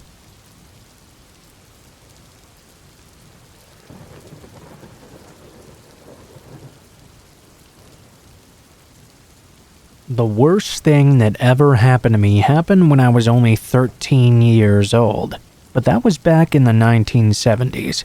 I can only tell this story anonymously, because even though it's really possible all the people involved might be dead, that's not a chance I want to take. I had always been a hiker. I liked being out in nature and doing things of the same like. I actually got reminded of this story because I was watching a movie on Shudder. Although the situation was entirely different, there was an aspect that made me think about this. I really liked being alone in nature. I didn't mind being out all night and sleeping on the ground in my sleeping bag. In fact, if I could, I'd spend several days out in nature all by myself. In the area I grew up in, there was definitely a lot to explore as well. This happened on a fall day, when I happened to have a few days off school added to the weekend. I don't remember exactly why that was, and I suppose it doesn't really matter. I wasn't exactly the biggest guy on school when it came down to it. Having a day off was always something to look forward to in my book. So, when I went hiking on this day, I was really energized. The first day went really well. I got a lot of distance covered and I got to see a lot of things I had never seen before. I came across this nice creek and decided to just follow it for a while. I followed it until I came across a little waterfall, which I thought was really neat. I decided to do a little bit of skinny dipping in the creek, which was a bit odd to me. I didn't have a bathing suit on me though, and I didn't want my clothes to get wet out in the wilderness. Besides, what could it hurt? I was always a bit nervous about being naked though, even when I was all by myself. I just could not pass up the chance to go swimming in a waterfall though. It was one of my best memories that was about to turn into one of my worst experiences ever. Whilst I was out there swimming, suddenly I heard a loud shriek. It was a weird noise I had never heard before, but the sound chilled me to the bone. It didn't sound like any animal that I knew. There were, of course, sounds I had never heard before. I didn't know how a bobcat or a mountain lion sounded, for instance, but I had been told we had both of them in the area. Hearing something I didn't recognize terrified me immediately. Before I could do anything, I could see some movement a bit further up on the hill. I could see several people just cresting over the top. I was frightened. I didn't know what was going on, but the terror I felt took over. Before anyone could see me, I ducked in behind the waterfall. There happened to be a small cave behind it that was just large enough for me to barely fit into. While I was standing there behind the water, I was able to make out what was happening. I was shivering because I had to stand in that chilly water, also out of complete terror of not knowing what was going to happen. Keep in mind that because of the running water, what I could see through the waterfall was not exactly perfect. It was extremely blurry, but I could still make out just a bit. I could see through it that there were at least 4 men, but it seemed to be a 3-on-1 encounter. One man was trying desperately to get away from the other 3. The 3 guys surrounding him were pretty big and looked terrifying through the water. I was breathing heavily. I was worried about my clothes and backpack I had left on the other side of the creek. If those guys noticed it, they would know I was there too. I assumed that whatever they were going to do to this guy, they wouldn't want any witnesses, and I could tell it was not going to be a good thing. The lone man stumbled and yelled as he did. I watched him struggle to get up, and right as he did so, I heard a gun blast. He completely fell down. You know how in movies you shoot someone and they die right away? Yeah, that's not what happened here. The guy was screaming and wailing the worst sounds I've ever heard in my entire life. It was way scarier than any girl screaming in a horror movie. It was a wail of pain, agony, and fear, and it sounded inhuman. Then there was another gunshot, and the wailing and shrieking suddenly stopped. I had my mouth covered, doing anything I could not to throw up into the waterfall. I felt sick to my stomach. I felt terrified. I felt my soul drop to my feet.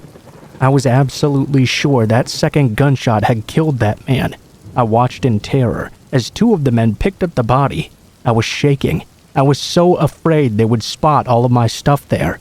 Fortunately, they never got close enough to that side of the creek. It didn't take very long before they all disappeared. I still felt cold and was shivering now. I found I couldn't bring myself to get out of the waterfall at first. I didn't want to expose myself even for a moment, though much time had passed and I was sure now the guys were completely gone. I just couldn't even force myself to move. I stood in that cave for several hours before I finally got the nerve to get out from that cave, put my clothes on, and get out of there. I couldn't run though. I was numb, and it was hard to get my legs to move at all, much less run away. My mind was in a state of terror, and it would not go away. I walked back toward my home in a total fog. It turns out I had been so far away from my house I couldn't do the walk in one evening. I had to make camp. I slept very poorly, needless to say. It was the sleep you feel when you're still awake, and it was terrible. When I did dream, it was not the type of dream you'd want to hear about. When I got home the following day, I went to my dad and told him what happened. I asked him to call the police, but he didn't. We lived way out in the country, and this was the 70s. My dad told me there were people out in those hills you did not want to mess with. You didn't call the police on them either, because they wouldn't do anything. He told me the best thing I could do was never tell anyone about it and just get on with my life. He told me if we got the police involved and those people found out, we'd end up just like that guy they killed. Of course, I did tell people, but almost everyone didn't believe me. It was just a few people over a long period of time, but now, 50 years later, here I am telling you.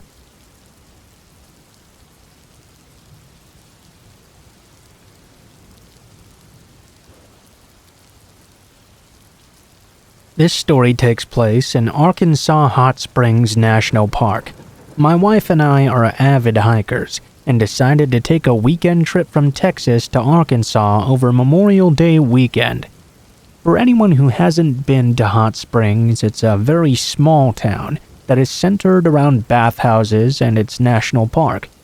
We got into town around 1 p.m., and it was extremely crowded. I'll admit we didn't do that much research before coming to the trip, but that was okay. We figured we'd get up early the next morning and do everything we hadn't been able to do today. We drove around a little bit, and after failing to find a parking spot, we decided to take a quick hike before checking in to our hotel. Typically, we prefer the less traveled trails that offer a bit more challenging terrain, more than the high-traffic areas. We enjoy the solitude of being in nature and going along at our own pace.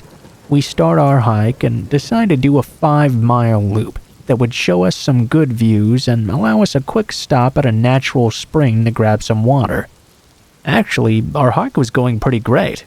We did come across a couple of other people along the way, but that was expected given the holiday and time of day as well.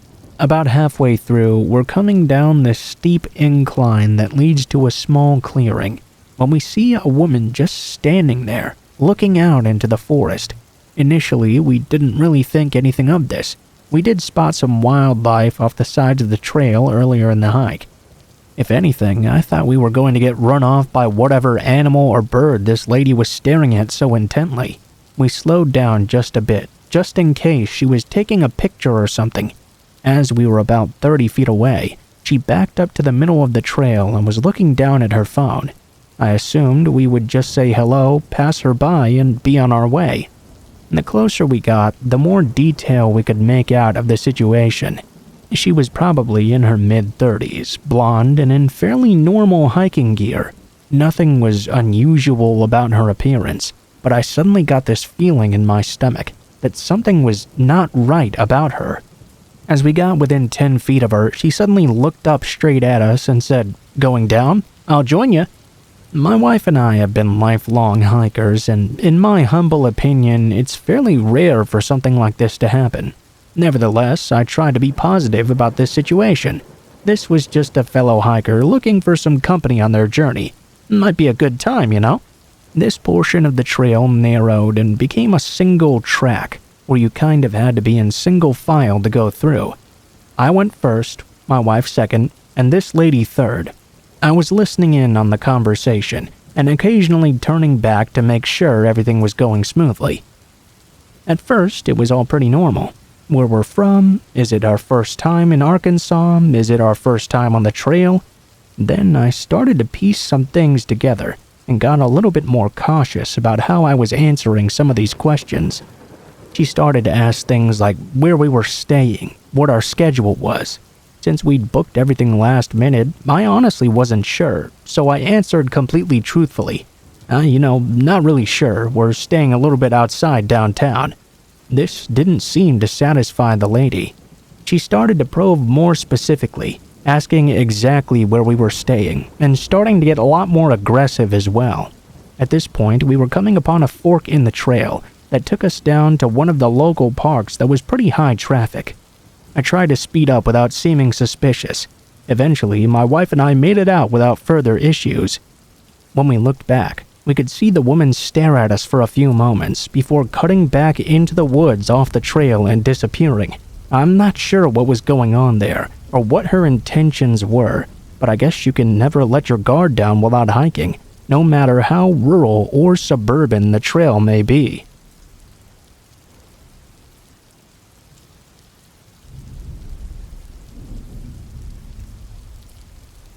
Now, let me first say I know a lot of people might not like this story.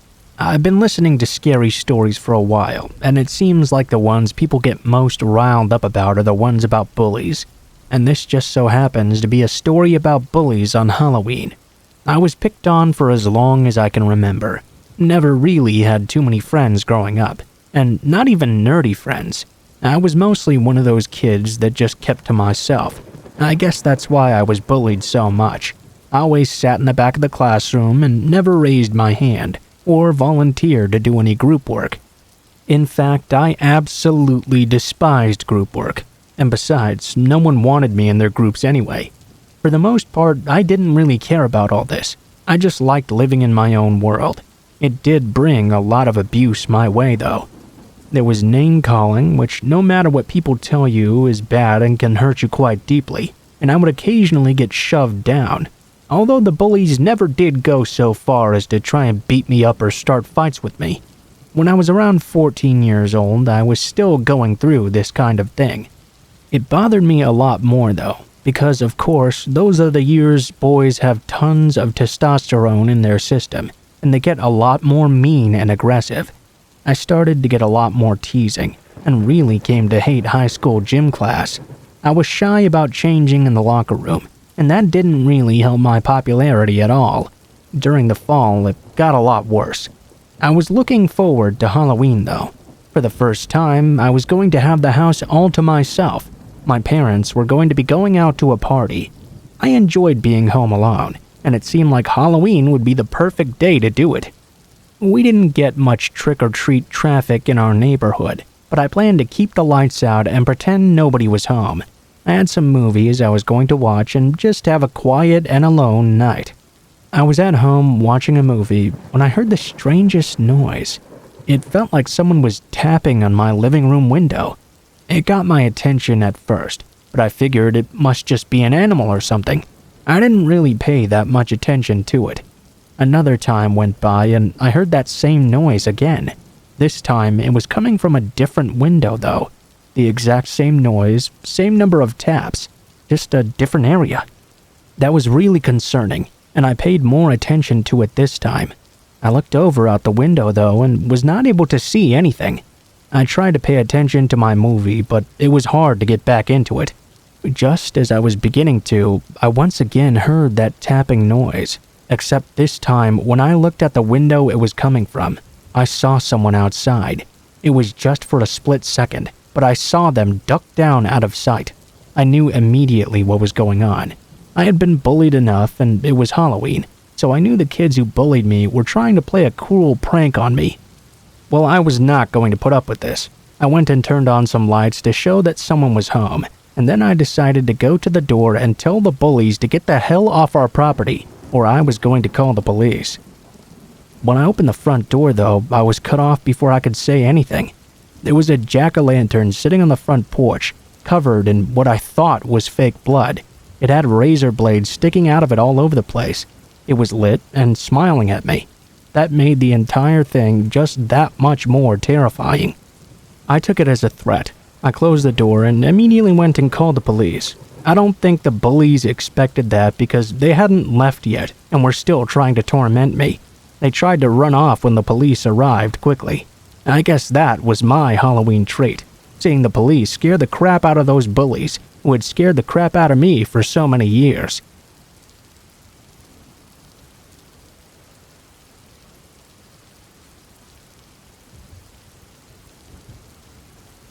My mother is an intensely devout Catholic and has been since my very early childhood. She's always been extremely active as well, participating in various forms of worship organized by mainstream and not so mainstream Catholic sects. Most of my bizarre memories involve my mother and these activities and people. As a child, I was told the Virgin Mary presented herself to me in a vision. Another time, I was told I was an agent of the devil right in front of a church full of my peers. Needless to say, I am no longer religious. As a child, though, I didn't really have any say in the matter. My mother brought me along to most of her church activities, often against my will. This incident occurred when I was in kindergarten, so when I was around 5 or 6 years old. My mother formed part of the church choir and had weekly practice on a weekday at around 6 p.m. or so. Normally, there would be 1 or 2 other kids my age, and we just played together outside the practice room in the church parking lot. On this particular day, though, no other kids had been brought. This did happen occasionally, but as a little kid, the only playmate I needed was my imagination. The rehearsal had been going on for quite a while now, and I was playing just outside the door. I knew I had to stay close by, and my mom had told me to stay on the sidewalk as well. At this point, a slightly run-down-looking pickup truck pulled right into the lot, and strangely parked right in the center, with the driver's side door facing me.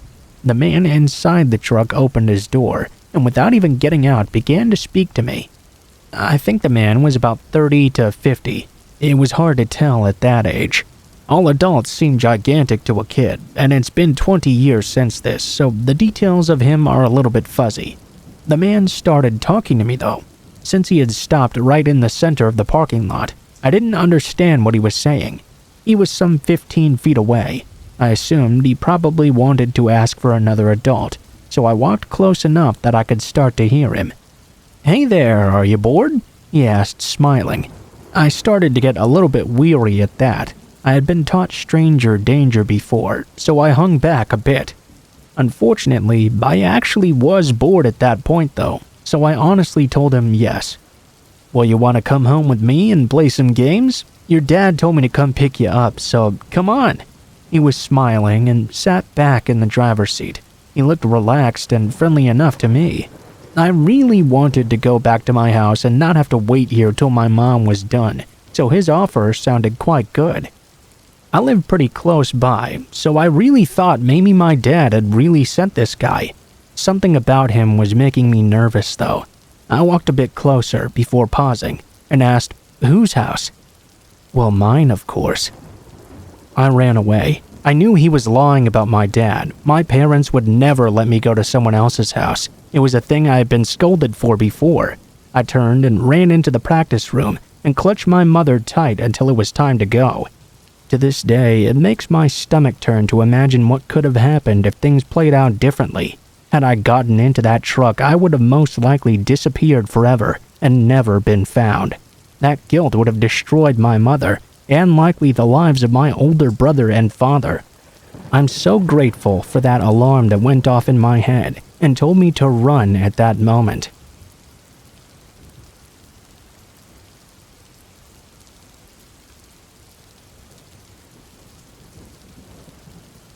So yesterday, I was at my sister's house with my mom, watching my son and nephews play out in the yard.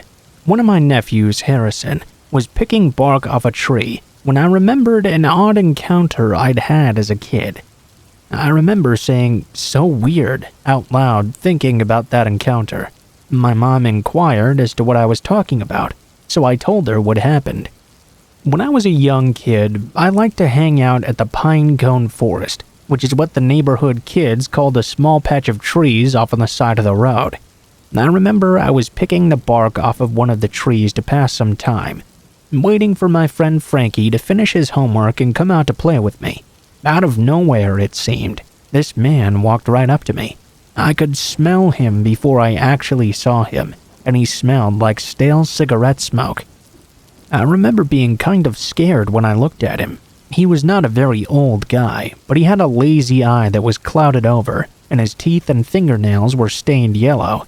My mom had taught me to be nice to people though, even if they didn't look like me, so I faked a smile and waved hello.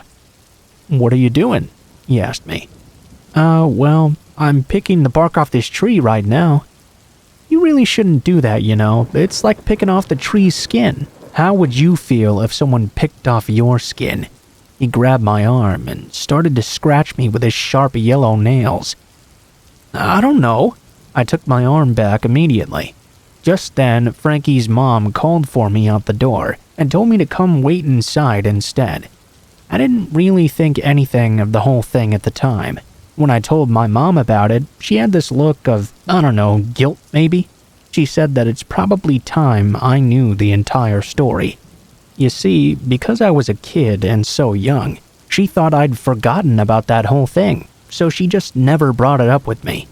First, you should know that the neighborhood I grew up in was a fairly small, tight-knit community. Everyone knew everyone else there, and there was no reason for an outsider to come unless they knew someone. Anyway, here's what happened with that guy. It turns out Frankie's mom, Sonia, had noticed a white van with no windows parked on the side of the road. How cliché, right?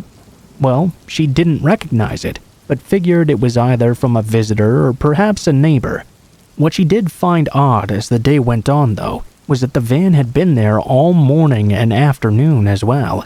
She had been keeping a close eye on it because of this suspiciousness, and said she just had a real bad feeling. Her house had this huge window in front facing the pine cone forest, and the van was parked right there next to it. She saw me waiting for Frankie, and kept a constant eye on the van while holding the phone just in case. At some point, she saw the man exit the back and leave the doors open, then walk right up to me. As soon as she saw him grab my arm and pinch me, she called the cops right away. That was when she called me to come inside. The cops stopped the guy just outside of my neighborhood. In the back of his van were binoculars, a Polaroid camera, and pictures of me taped all over the walls and ceiling. Me at my school, me at my grandparents' house, me at the bank with my mom. Somehow pictures of me everywhere I had gone. But that's not all. He had a key to a storage unit on him as well. Inside, they found a cabinet of knives. A lot. Paring knives, a butcher's cleaver, a thin flay knife, a melon baller, just various types of all shapes and sizes. There was also a few anatomy books, obstetrical equipment, duct tape, and 10 empty 5-gallon buckets. In the middle of the unit was this old bed, the kind that were used to restrain mental patients, and it had wrist straps and ankle straps as well. The entire inside of that unit was completely covered in plastic wrap. My mom told me that the man was now in a high-security mental institution for the criminally insane, at least last she's heard.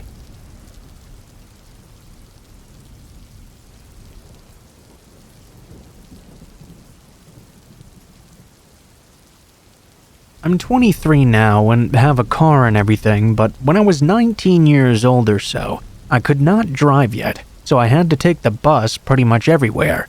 One day, I was on the way to meet a friend at the local big mall/cinema. I remember there was some movie we wanted to see that was only showing there, I believe. It was a decent distance from where I lived at the time, and the trip involved 3 different bus lines, about 20 to 25 minutes each with 45 minutes of wait time overall in between. Everything seemed pretty normal at first, just a regular old ride listening to my music, trying not to watch people too conspicuously. A couple of stops after I got onto the first bus, we got a big group from a strip mall, and the bus basically became standing room only. I was towards the front as usual. I like to look out the front windshield while we were going along.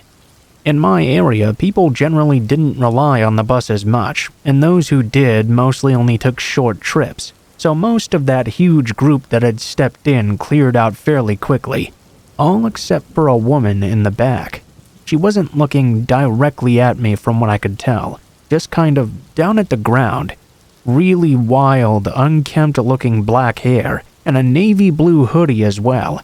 Anyway, it was a while ago, and I didn't pay her much mind at first. I got off the bus at the changeover point like usual and walked across the street to the next stop. The bus was late to this one, but I was playing a game on my DS, so the time passed by fairly quickly. When it finally arrived, I sat down in my usual spot, near where I'd stand in the front, and looked around me.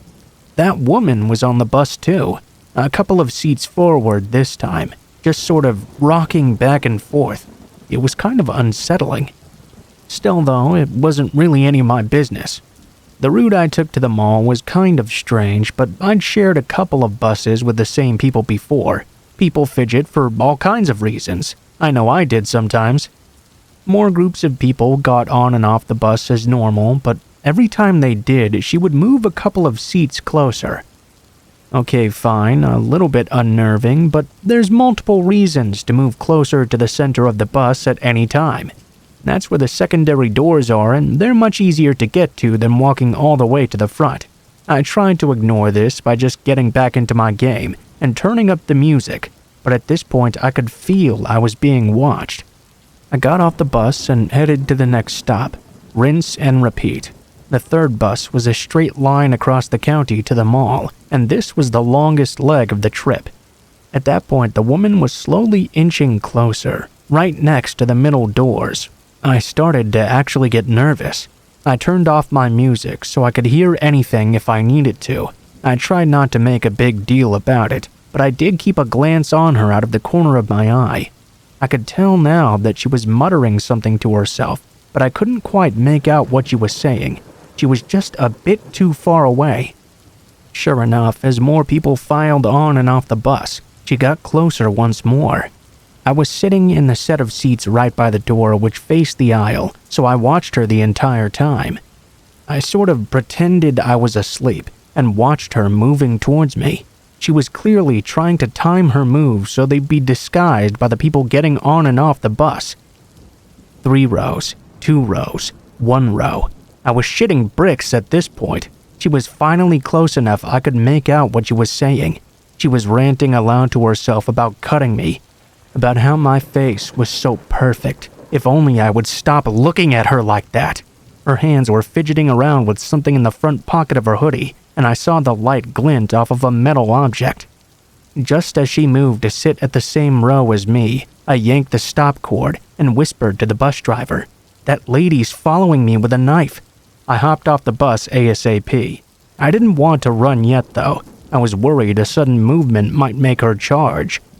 She began to follow me off. Once the driver realized I was not making it up, he hurriedly rushed off the bus and jogged after us. He yelled at her that he was going to call the cops, which distracted her long enough for me to sprint to the nearest drugstore and hide inside and call my mom. After that, I had a massive panic attack and really didn't feel up to continuing to the mall. I don't think I even told my friend why. My mom came to get me about 10 minutes later, and thankfully no harm was actually done. She didn't even get pulled over for speeding. It's kind of anticlimactic, I guess, but thinking back on it now, I must owe that bus driver my life.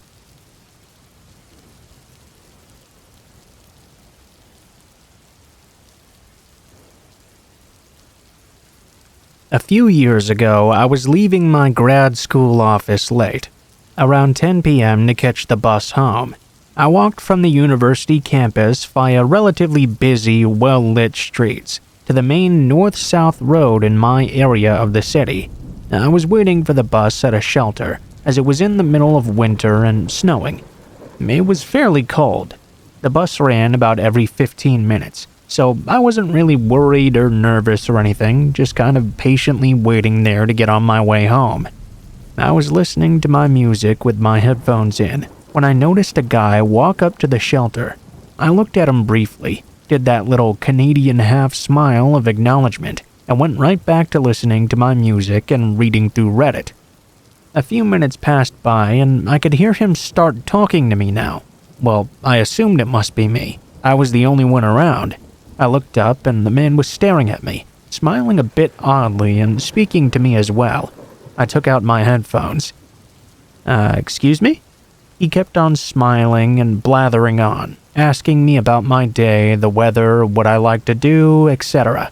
I don't know what it is about me, or perhaps people in general, but I'm a perennial people pleaser.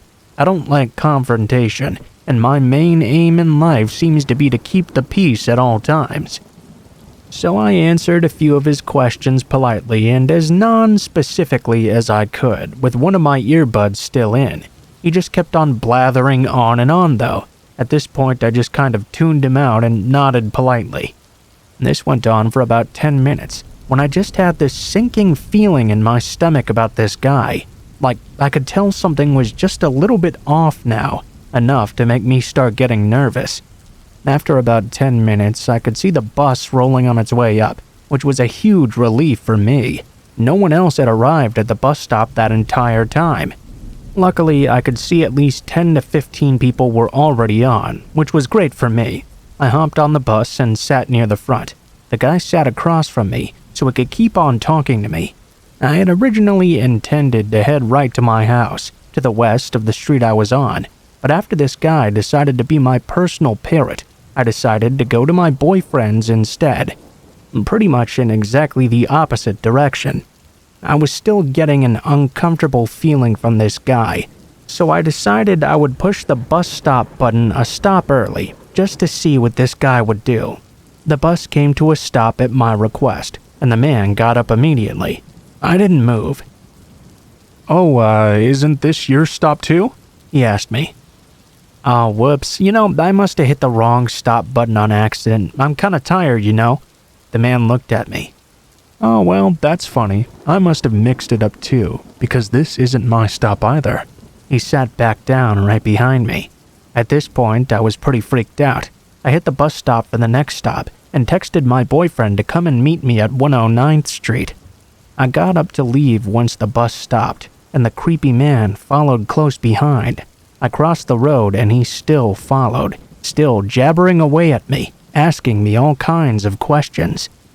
Once I got to the other side of the road, I told him I had to go now, and my boyfriend was meeting up with me. He looked irritated at even the idea of me having a boyfriend, and tried to follow me more. I stopped and told him I was going alone from here on out. Well, can I have your number? He asked. I panicked. I kinda froze. I gave him almost my number, with the last 4 digits completely scrambled around. I read it off to him, said goodnight, and started walking away really quickly. I had almost started running, and had made it 20 steps away. I could hear him now jogging after me. Hey! I think there was a mix-up. I tried calling that number and it wasn't you. He jogged right up next to me, and was still smiling, that same weird smile, staring at me. How weird, I said, grabbing my phone. I pretended to check it for a missed call, and texted my boyfriend that I needed him to come right now. The man leaned in. So, what's your real number then? He asked. I honestly don't know what I would have done. I think I would have just given it to him. I had no idea what to do. It was extremely cold, it was winter, and it was dark in this tiny residential neighborhood I had entered. I knew I couldn't outrun him. Luckily for me, at that exact moment, my boyfriend came sprinting up. He was fairly large and somewhat imposing. I turned around to the man and said, "Have a good night." I jogged up to my boyfriend and launched myself at him. I didn't look back at the creepy dude, but I did tell my boyfriend to please make sure the doors were all locked and the windows all closed before we went to bed that night.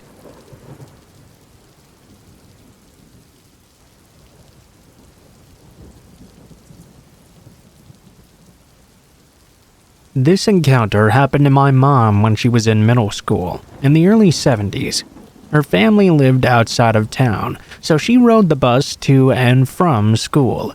She was in 6th grade and had a boyfriend who also rode her bus. They would sit together and hold hands, but were otherwise not very inappropriate with their interactions. The bus driver took notice of their relationship, though, and started to make a lot of comments to them. He'd ask if they kissed a lot, if they tongued, and once even asked if he sniffed her underwear. Not knowing what to do at that age, they just did their best to ignore him. On the last day of school, the bus route went as usual, except the driver skipped my mom's stop. When he stopped at the next house several miles away, she tried to get off the bus with that girl. The kids all knew each other pretty well and were all friends pretty much. The driver stopped her though, and made her go sit back down. Every stop after that, she'd try to get off, and he'd tell her to sit back down until she was the very last one left on the bus. At this point, she was terrified and crying. She told me that she didn't remember if she was praying out loud or not. All she remembered was begging for some solution of how to get away. The bus driver told her to move to the front of the bus, just behind his seat. Instead, she picked up her things and moved to the very last. On her way, she set her books and things in the middle of the aisle, hoping that if he came after her, he would at least be slowed down a bit. At this point, he'd finally started back down her road towards her house, but instead turned off onto a dirt road leading to some back brush. She finally decided at this point that if he slowed down enough, she was going out the back emergency door and making a run for it.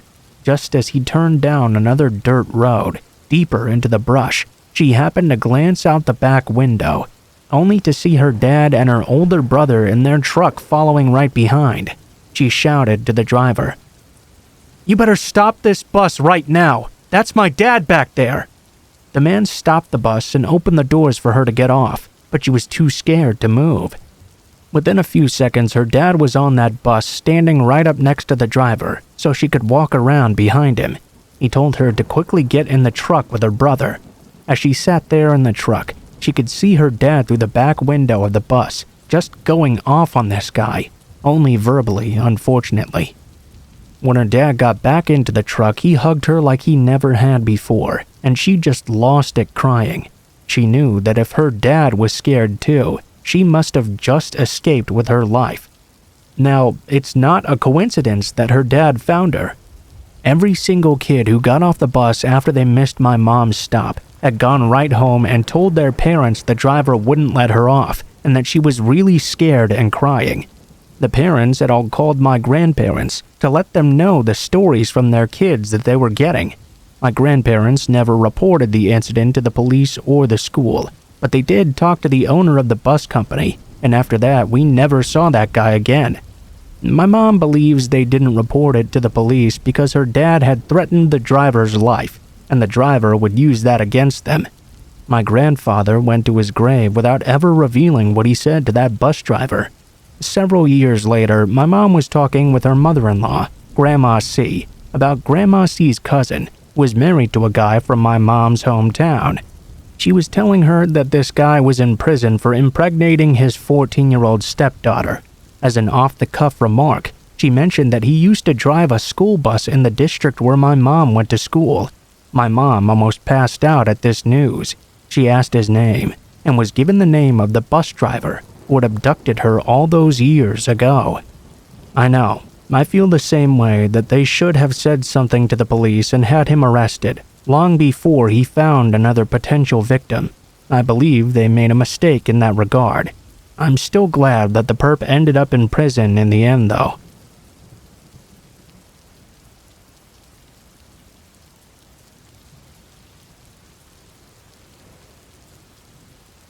A couple of summers ago, my girlfriend and I were camping in Chequamegon National Forest in northern Wisconsin, and after our experience, we don't plan to return unless we go with a large group of people.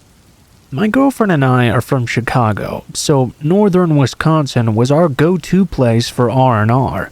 We've done a number of hiking trips in northern Wisconsin and in the UP, but never in this area. We're not exactly backpacking experts, but we have been to a number of national parks and like to go out hiking and exploring whenever we can find time away from work. We just love getting away from people and relaxing out in nature. But this trip made us appreciate the presence of other people around us in unfamiliar places. Our plan was to hike a remote section of the North Country Trail. The North Country Trail is a national scenic trail like the Appalachian Trail, only it gets much less use. In some parts of northern Wisconsin, the trail is very remote, and the only access is via logging roads. We plan to hike 15 miles along the trail to a backpack shelter, spend the night, and hike back to the car the following day.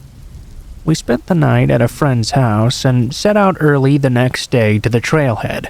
As we entered the national forest boundary, we were captivated by the beauty of the thick green forests all around.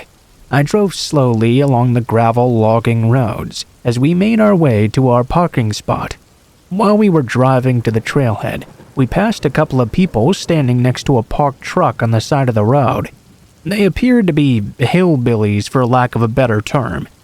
They had a rusted-out, bunged-up pickup truck complete with Confederate bumper stickers as well. As we drove past, I waved. They stared back without returning the greeting. Wow, what friendly people, I thought to myself. After we passed them by, I looked in the rearview mirror and noticed they were all still staring at us. Before we rounded the bend, I glanced back once more and saw them watching us through the haze of road dust. My girlfriend and I joked about the up north people, but we didn't think anything of that encounter in particular. Aside from those people, we didn't encounter anyone else on the remote logging roads within the national forest boundary. We found the trailhead about 15 minutes later, after winding our way on the long, narrow logging road. There was no one else parked at the trailhead either, a perfect chance to get some well-needed solitude, some fresh air, and some relaxation. After parking and making sure everything was locked, we hoisted our packs and set off down the trail. The weather was relatively cool, which thankfully kept the mosquitoes and biting flies at bay. We took a lot of pictures along the way, and we marveled at the lushness of the forest and the topography of the glacial moraine. After a solid 8 hours of hiking, we found our campsite. It consisted of a wooden backpack shelter and a fire ring. Even though the shelter provided ample space for us, we opted to set our tent in a small clearing about 100 feet behind. We built a fire at the shelter fire ring, and I boiled water for our dehydrated trail food. As we ate, we watched the sky slowly turn dark. My friend and I passed around some wine and marveled at how many stars you could see this far away from the city. When the fire was reduced to a small pile of glowing embers, we decided to head back to the tent. We settled down and looked through the pictures we'd taken that day, but after lugging a heavy pack for 15 miles and drinking some wine as well, I was just ready for some shut-eye. When we camped at state and national parks, I usually wore earplugs, but that night there were no RVs or other campers to make noise. I closed my eyes and let the noise of the forest lull me to sleep. My girlfriend was very uneasy that night, but she normally had some apprehension whenever we were sleeping away from home. I'm not sure when we drifted off to sleep, but we awoke to a bone-chilling noise. It was pitch black outside, and over the insects of the forest, I could hear a dull thudding. It sounded like someone was hitting two logs together. My girlfriend and I were wide awake at this point. We lay there silently in our tent, hearing that noise over and over again. Our old tent had a mesh window, but the backpacking tent we were using now had no such window. We could only guess as to what was making that noise outside our tent. Initially, we thought an animal must have gotten at our food and garbage bag, which we'd left in the shelter, but that noise was too distinct. It did not sound like rustling through food wrappers or our camp equipment. Our hearts were pounding as we heard the persistent knocks in the darkness. Unarmed and scared shitless, we didn't know what to do. I normally would have carried a can of bear spray, but I had decided to leave it at home to save on weight, against the wishes of my girlfriend. The knocking continued, but we remained still as to not give away our location. For all we knew, whatever was making the noise had already spotted our tent. After what seemed like an eternity, the sound finally ceased. We lay there in complete silence, with only the dull buzz of the insects in the background. Then we heard it. Leaves rustling, a branch breaking, voices. We could hear low talking in the distance. We couldn't make out what was being said, but it sounded like more than one person. The voices continued for a bit, but to our relief they did not seem to be getting louder. Whoever was out there must have not spotted the tent, or at least decided to leave us alone. We sat there for the rest of the night, adrenaline surging through our veins. At first light, we slowly got out. I looked around in all directions to see if anyone was out there, but I only saw the forest and the backpack shelter. We quickly rolled up our sleeping bags and camp pads and put our tent away. When we got to the shelter, my girlfriend screamed in terror. On the entrance, the wood was freshly cut. The word kill was cut into the shelter wall, and there were a number of axe and knife cuts where someone had been chopping at it.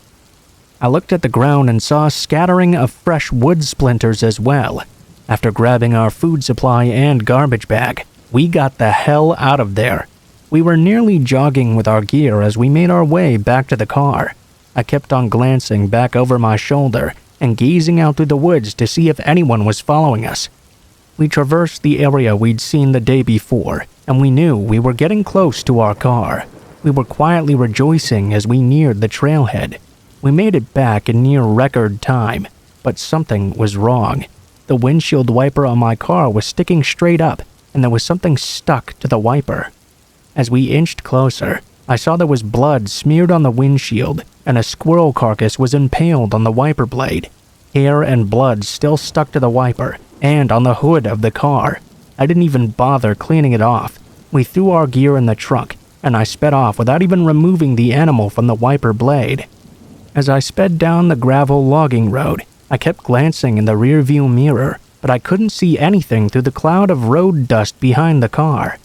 When we got to a gas station by the nearest town, I removed the carcass with a wad of newspaper and tried to remove as much blood as I could.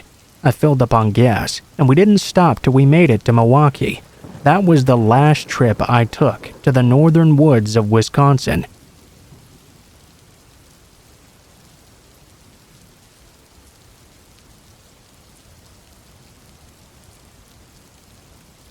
This particular incident happened almost a decade ago, when I was around 10 years old or so.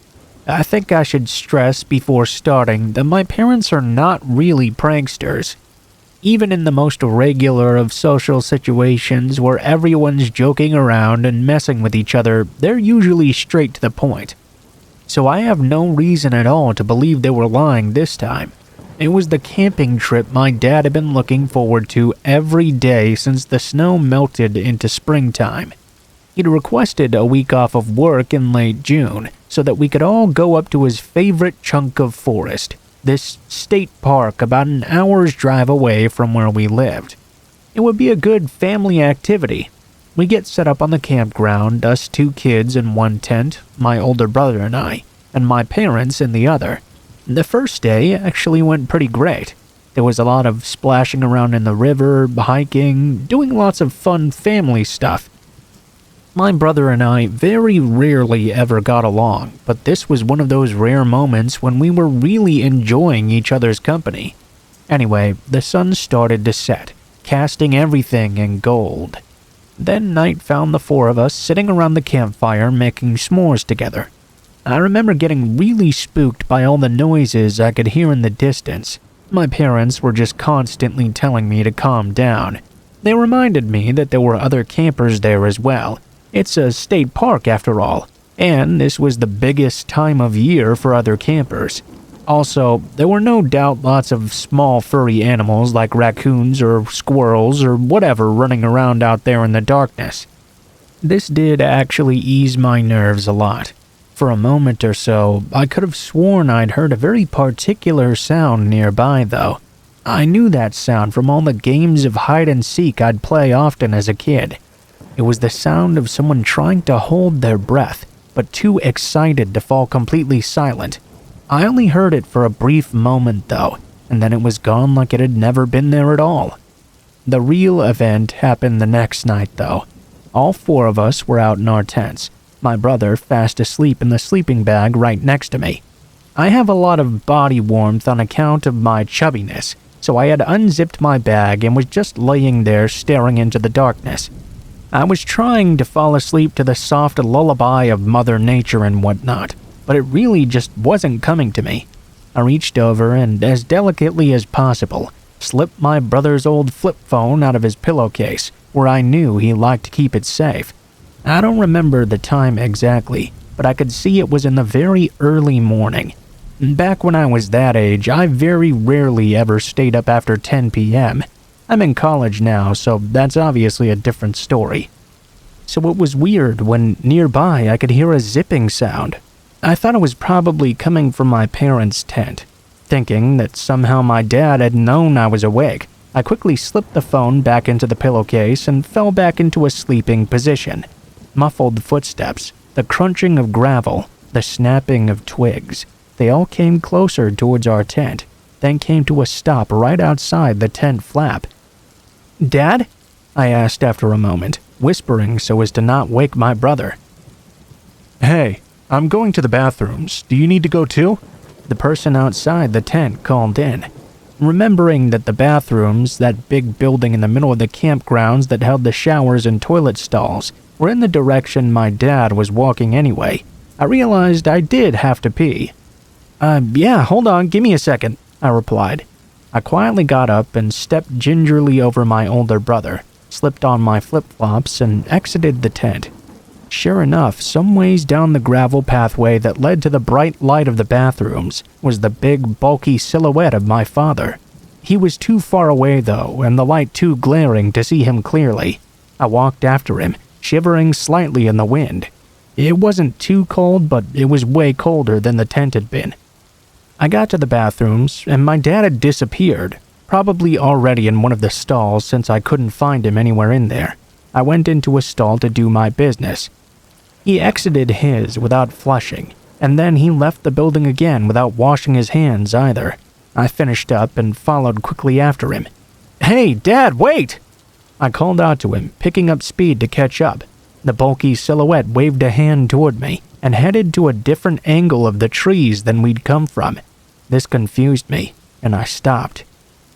"Hey, come on, this is a shortcut," my dad said. I realized that I'd never actually seen the face of the person I was following the entire night, so I started to get a little bit nervous.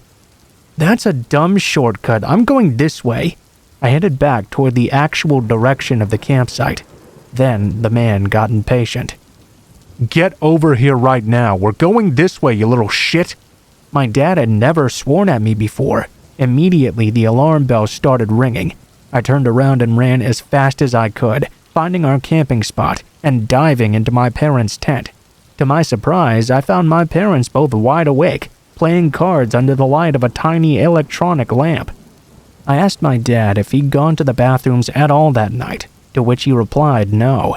My parents had woken up a few minutes beforehand by what they thought was a raccoon snooping around our trash bag.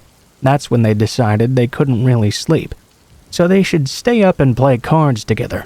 Well, I told them about what had just happened. My parents got out of the tent and searched around the area, but they couldn't find anyone. To this day, I can't decide if it was actually a man trying to lure me into the forest, or if I just had a bad dream or something. I was a pretty imaginative kid back then, and knowing how my brain is even better now, I don't entirely trust myself to know what was the truth at that age. For example, I'd once run a red light swearing up and down for the last 18 years that green had meant stop and red had meant go. I remember going to the store once wearing socks with flip-flops, but standing in the checkout line realizing I had shoes on. Another time, I triple-checked to make sure my car was locked in a parking lot, and came back to find it completely unlocked and my car's disappeared from my pocket, sitting in the driver's seat. So sometimes my mind lapses. I'm not really sure what to make of it.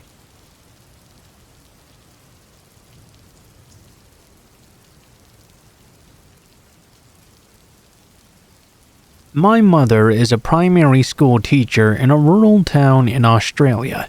About 10 years ago, she was offered the principal position at a tiny mountain school about an hour away from where we lived. This mountain town was kind of a long-running joke for us townies. Just mentioning it would cause any local to start humming the dueling banjos theme from Deliverance. The population was just under 40 people. Most of them had the same last name, and they were all pretty well known for keeping it in the family. However, being promoted from teacher to principal was a pretty big deal for my mom. We decided we'd all live at the old schoolhouse during the week and come back to civilization on the weekends. When we arrived, I was shocked at just how small this town actually was. One street surrounded by thick scrub and brushland, dilapidated houses tucked away out of sight from the main road. No streetlights, no shops. The school was tiny, with only about 14 kids in total, and all related to each other in some way. I hate to say it, but some of the students had that Innsmouth look, if you know what I mean, that only comes with generations of kissing cousins. But overall, they were all really nice actually. All the kids behaved well, and my mom enjoyed her new job a lot. I had just finished high school and was waiting for university to start, so I spent most of my days alone in the schoolhouse reading or cooking, while my siblings were away at school and my parents were at work. However, as the weeks progressed, I found myself spending more and more time at the school itself helping Mom, because I just couldn't stand being alone there. With no TV reception and only an old Walkman and some shitty cassette tapes to fill the silence, I found myself rapidly fluctuating between bored and extremely paranoid most of the time. There were always a lot of sudden and random old house noises that really didn't sound like they were the house at all. Scratching, shuffling sounds at odd times that frequently sounded like footsteps or perhaps even voices. I tried to pass it off as paranoia for as long as I could, but shit finally hit the fan one day. I had just happened to stop my tape mid-song when I distinctly heard a man's voice quietly whispering random numbers from the front veranda. 40, 40, 9, 40, 17. I ain't afraid of no ghosts, but I am afraid of hillbilly home invasions, so I took off to the school and reported it to my mother, who of course did not believe me. Then I went to my father, who didn't believe me either. My sister did though, at least. She said she hadn't slept well since she was awoken nights before by the sound of a branch scraping on her bedroom window. Only catch was, there was no tree around. She told me she thought she had seen a man standing in the backyard late one night too, but when she mustered the courage to look once more, he was gone. Pretty soon, we were the first teenage sisters to ever insist upon sharing a room together. My parents both thought we were being ridiculous. However, one evening after dinner, we were visited by two of the local men who told them something that changed their mind. After asking if we'd had any trouble at the house, they proceeded to tell us that everyone in town had been experiencing trouble for over a month now. Apparently, these men dressed in makeshift camouflage gear had been wandering down along the main street at night. It came to the town's attention because while the town was used to strangers in hunting gear, these guys were covered in leaves and grass and sticks. No one knew who they were. Definitely not the locals of the town. There were at least 10 different people, always traveling alone, and always dressed in that same weird camouflage clothing. At first, the locals of the town were just having a laugh about it. It certainly wasn't common to see people dressed as walking bushes outside of a Warner Bros. Cartoon, even during hunting season. It was very absurd and funny, at least at first, until these guys started sneaking onto private property. One lady had woken up to find something moving under her house, shining a flashlight up through the floorboards. Another man had come home to find a camouflaged guy hiding crouched on his roof. One man heard muttering from his back porch, only to go out and discover that someone had unchained his hunting dogs from their run and tied them to his back doorknob, then drawn a large X on the door. Pretty much every local had been terrorized by one of these guys in the night, and some of them even brazenly during the day. The local guys were really nice actually, and warned my dad to keep things locked up tight and stay vigilant, and let them know if anything happened. Over the course of the next month, many similar events occurred. My mother even saw one of the men hiding on the edge of the school grounds during the day and called the police. The sightings were frequent, as were the chalk X's. One of the locals even saw a man in camouflage standing on his front lawn whimpering like an animal in the early hours of the morning. The local guy who'd seen him threatened him while his wife called the police, but the man silently stood his ground, smiling at them in the dark. The local man eventually lost his cool and beat the heck out of this creeper, who stood there smiling and laughing through the entire beating, then just got up and walked calmly back into the bush, still smiling and even bleeding before the police arrived. Unfortunately, there's not really a cool ending to this story. The school closed not long after due to government funding cuts, and my mom got a new job closer to home, which meant we left pretty quickly. We moved back home after spending only 5 months up in mountain country, and no one in the family was too sorry about that. I often wonder who those guys were to be out there in the middle of nowhere, and why were they doing all of that exactly?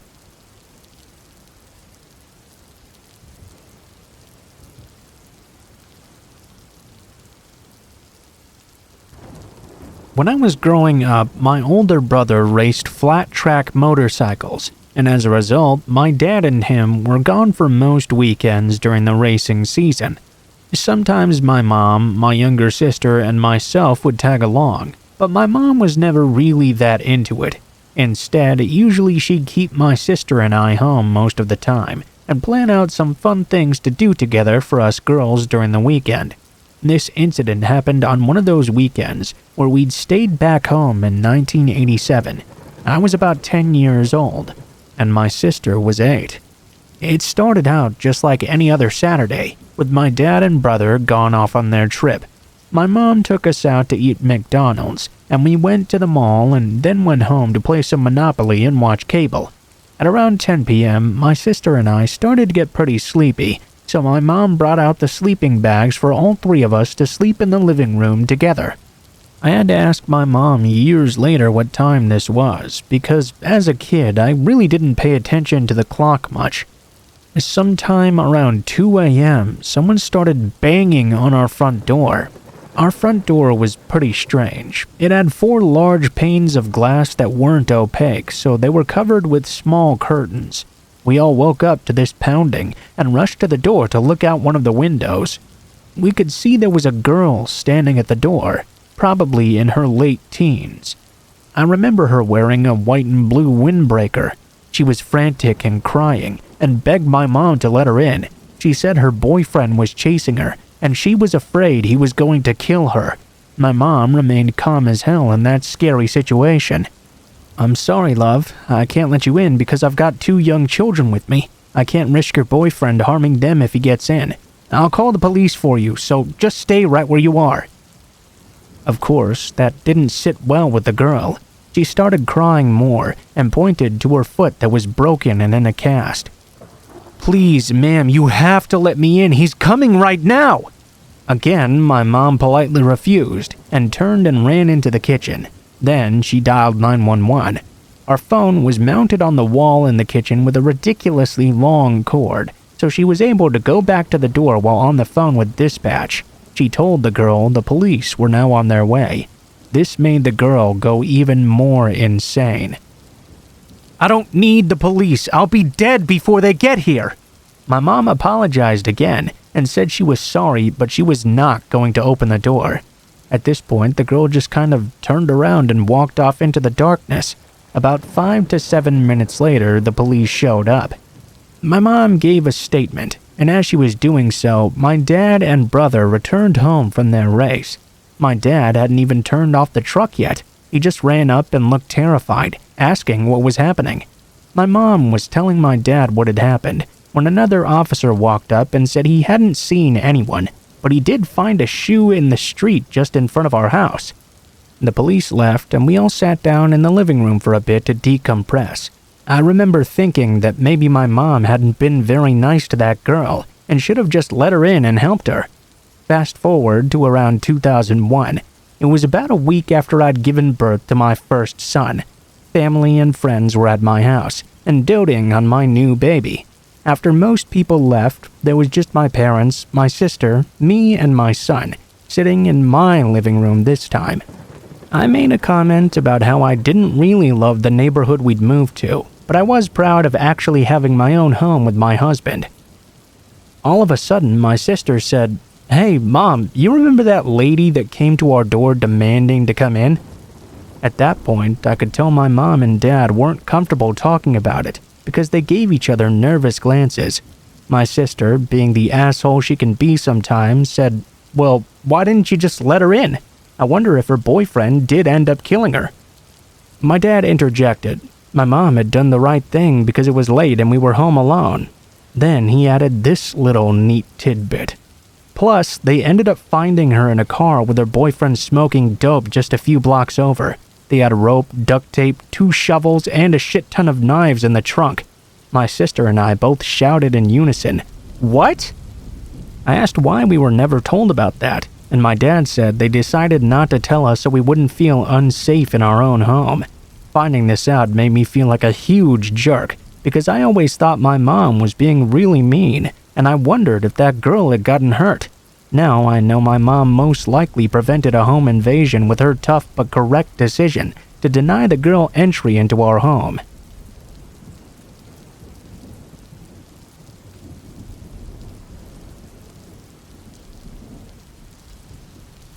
This happened 4 years ago. I was a sophomore in college, and I typically avoided relationships, if they weren't mine or if they were, mostly because of how busy college kept me.